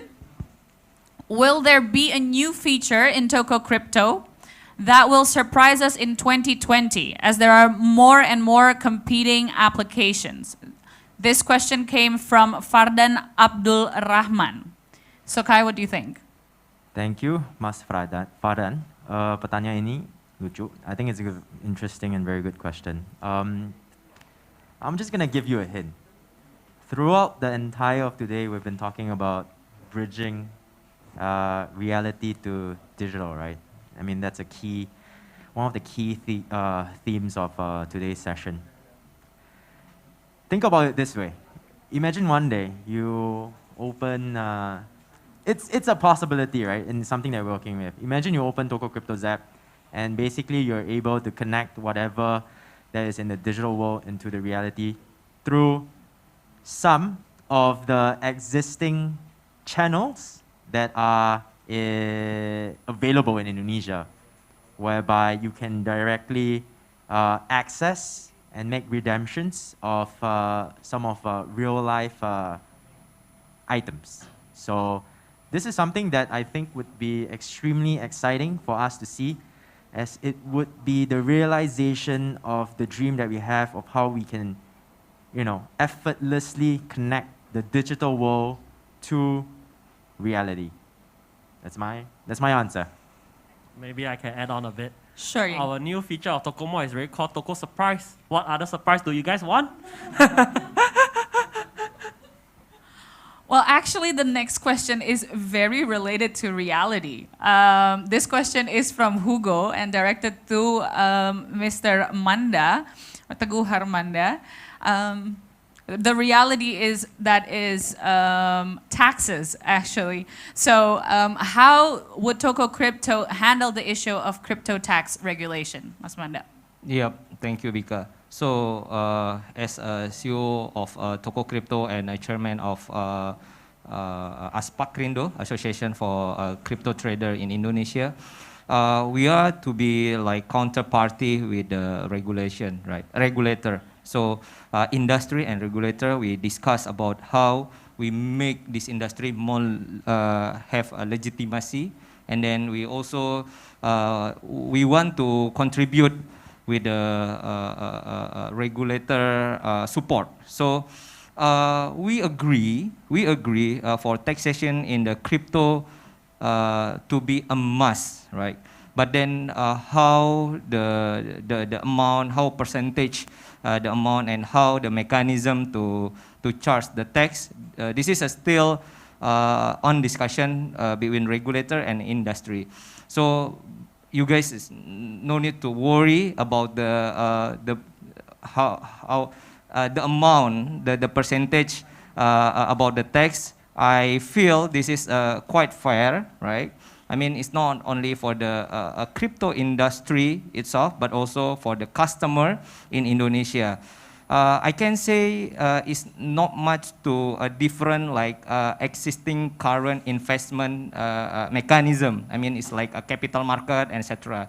But you guys can wait and see, and hopefully this is like a win-win-win solution for us. Maybe I can add as well. Manda is very involved in discussing with regulators in terms of taxation, and and we know that the regulators also want the industry to grow. Yeah, right. That's definitely. the key point. We want the industry to grow, and of course, taxation will legitimize the industry, but of course not excessive taxation. Yes. So can be sure that the industry players are all very involved with the discussions, so that we can have a very conducive environment for growth of the industry. Yeah. Agree. Thanks, Kai. Yeah, I think that was actually quite in line with what the panelists said today about, this industry is still new, we're still figuring things out, and that is the same for regulators. Regulators are also still figuring out what we're supposed to do in this industry. Next up, a question for Mr. Nanda. What is the difference between Tokocrypto, Toko Launchpad from other launchpads out there? How would it attract? I am sorry, just a second, please.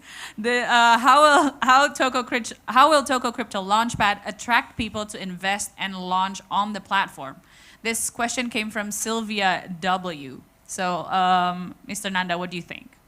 So I think, thank you, Sylvia, for the question. Actually, it's a very good question, because Tokocrypto Launchpad, or Toko Launchpad as we call it, is actually to fulfill our mission in Indonesia, Tokocrypto's mission in Indonesia, to actually grow the industry and grow the ecosystem, right? So we are focused on incubating and accelerating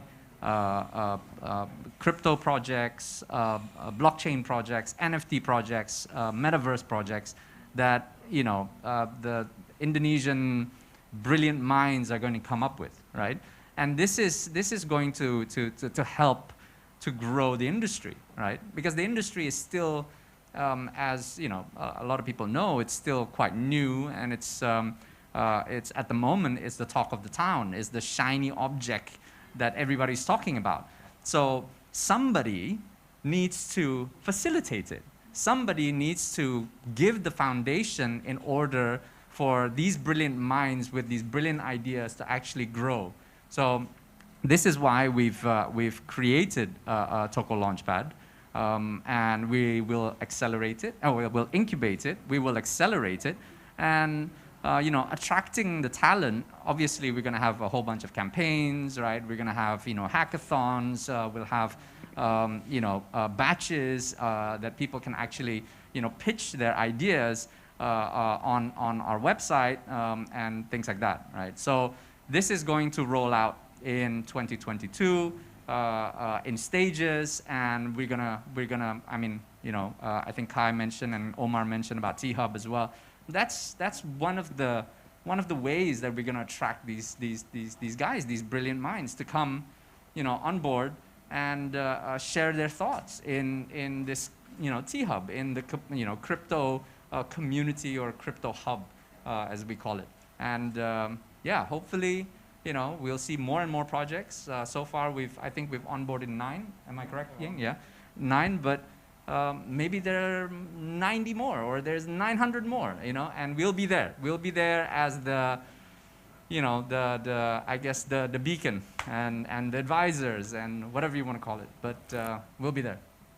I think this one, let me add on a bit. So I think another main difference is, another main difference of what we are doing, right, is also having a very structured program, incubation program out there, which is other launchpad don't really have. Other launchpad mainly focusing on selling the IDO, launching the token. But what we are tailoring now is a proper scorecard to assess how good the project is, proper mentorship from all the well-known global ventures like Signum Capital, Coin98 Ventures, Binance Lab. All these are the global famous players who already have expertise in a lot of other global projects. So they are very suitable candidates to actually pass on this knowledge to Indonesia, who has a lot of capabilities and talents that is still currently on being exploration, like what Nanda mentioned just now. Yeah, so I think this structured approach is what is actually differentiating us from other launchpad initiatives out there. Okay. I think that will provide such a good, in Indonesian we call it wadah, like a place for people to actually, come and join and actually talk about ideas, because ideas come from talking from different perspectives and talking to different people, right? And I think this is also something that relates to the panels earlier, that Indonesia provides such a big growth, and this is what we're facilitating, right? To be a gateway. Yes. In the Southeast Asia. That is our tagline for this session, to be the gateway for Southeast Asia.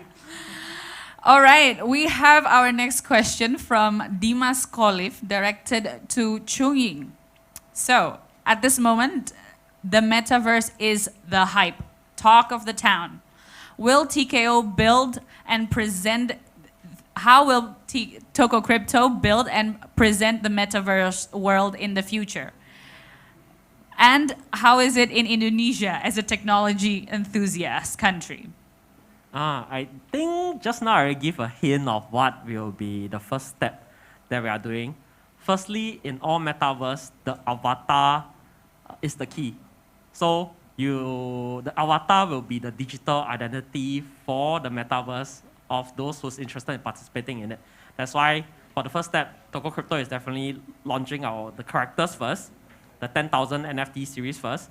And like just now I say, because this session is all about gateway to Southeast Asia, the designs will be based on Southeast Asians theme, culture, all those. And definitely Indonesia culture and design aesthetic will be part of this, because at the end of the day, Tokocrypto comes from Indonesia. And this is one of the things that we want to bring towards a Southeast Asia country. And as a technology enthusiast country, I think there's a lot of exciting stuff that we will be doing for the Indonesian blockchain tech community through our Toko Scholar program. Some of the information is still currently in development. I can't disclose too much.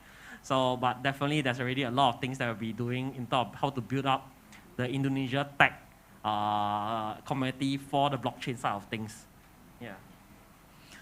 All right. Thank you, Tokocrypto's leadership. That wraps up the end of our Q&A session. Tokonauts, thank you for your questions. And we will go to the closing session of this T.K.O Summit, the Kripto Odyssey.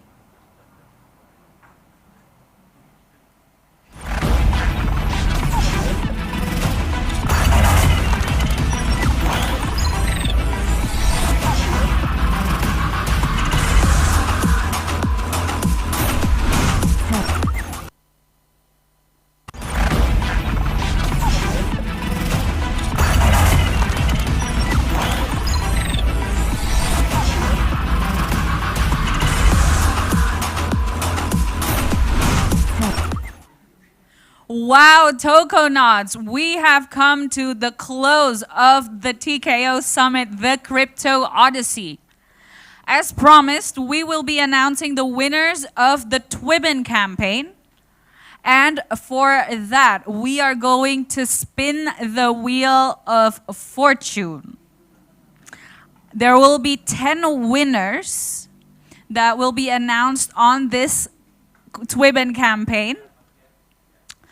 So, there we see the Wheel of Fortune, and let's spin it.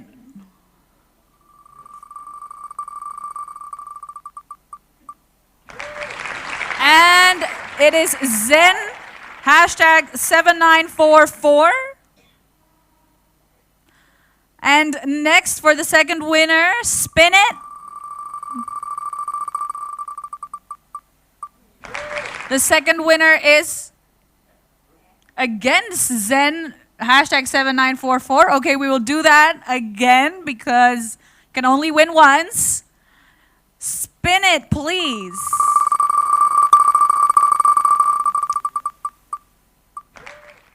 The second winner is at Ardijatayu, hashtag 3761. That's the second winner, and now the third.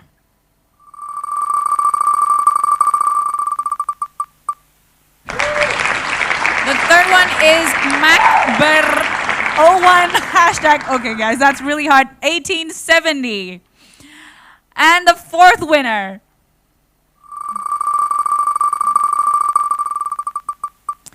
The fourth Twiben campaign winner is Aryap. And the fifth, we are going to spin it again.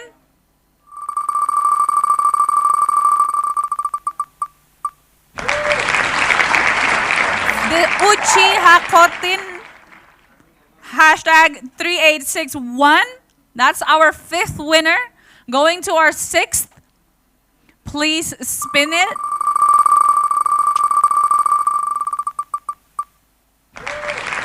It is going Hasibuan, hashtag 0746. And our seventh winner today of the Twiben campaign is Halim Firgo, hashtag 8289. And we are on to our eighth winner of the Twiben campaign. And the winner is Anga168. Congratulations. We still have 2 people to go. So the ninth winner of the Twiben campaign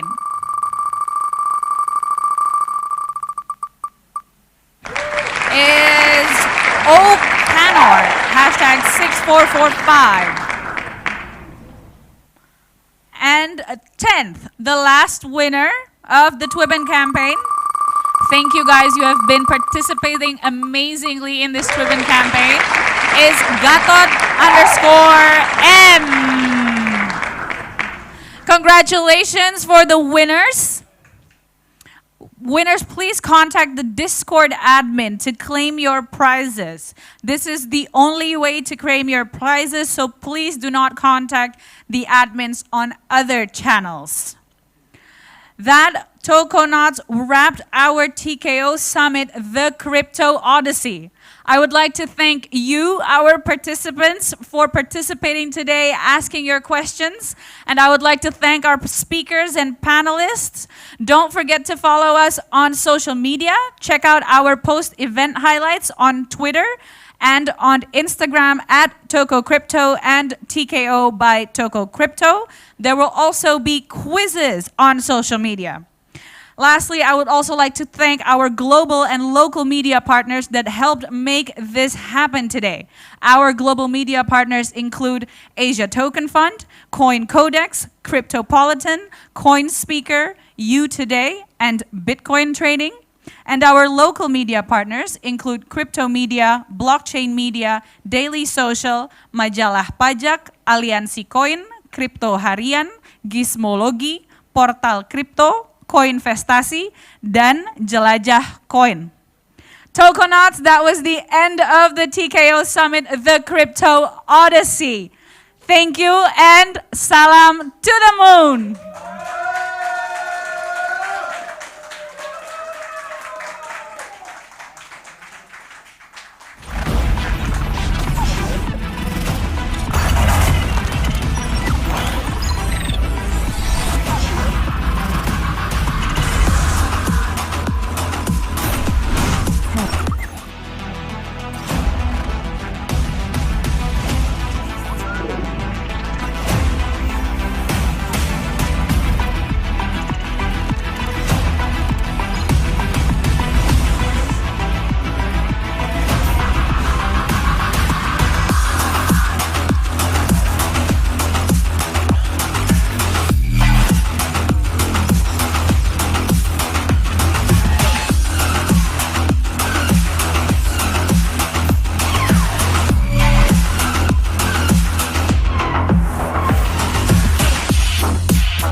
come.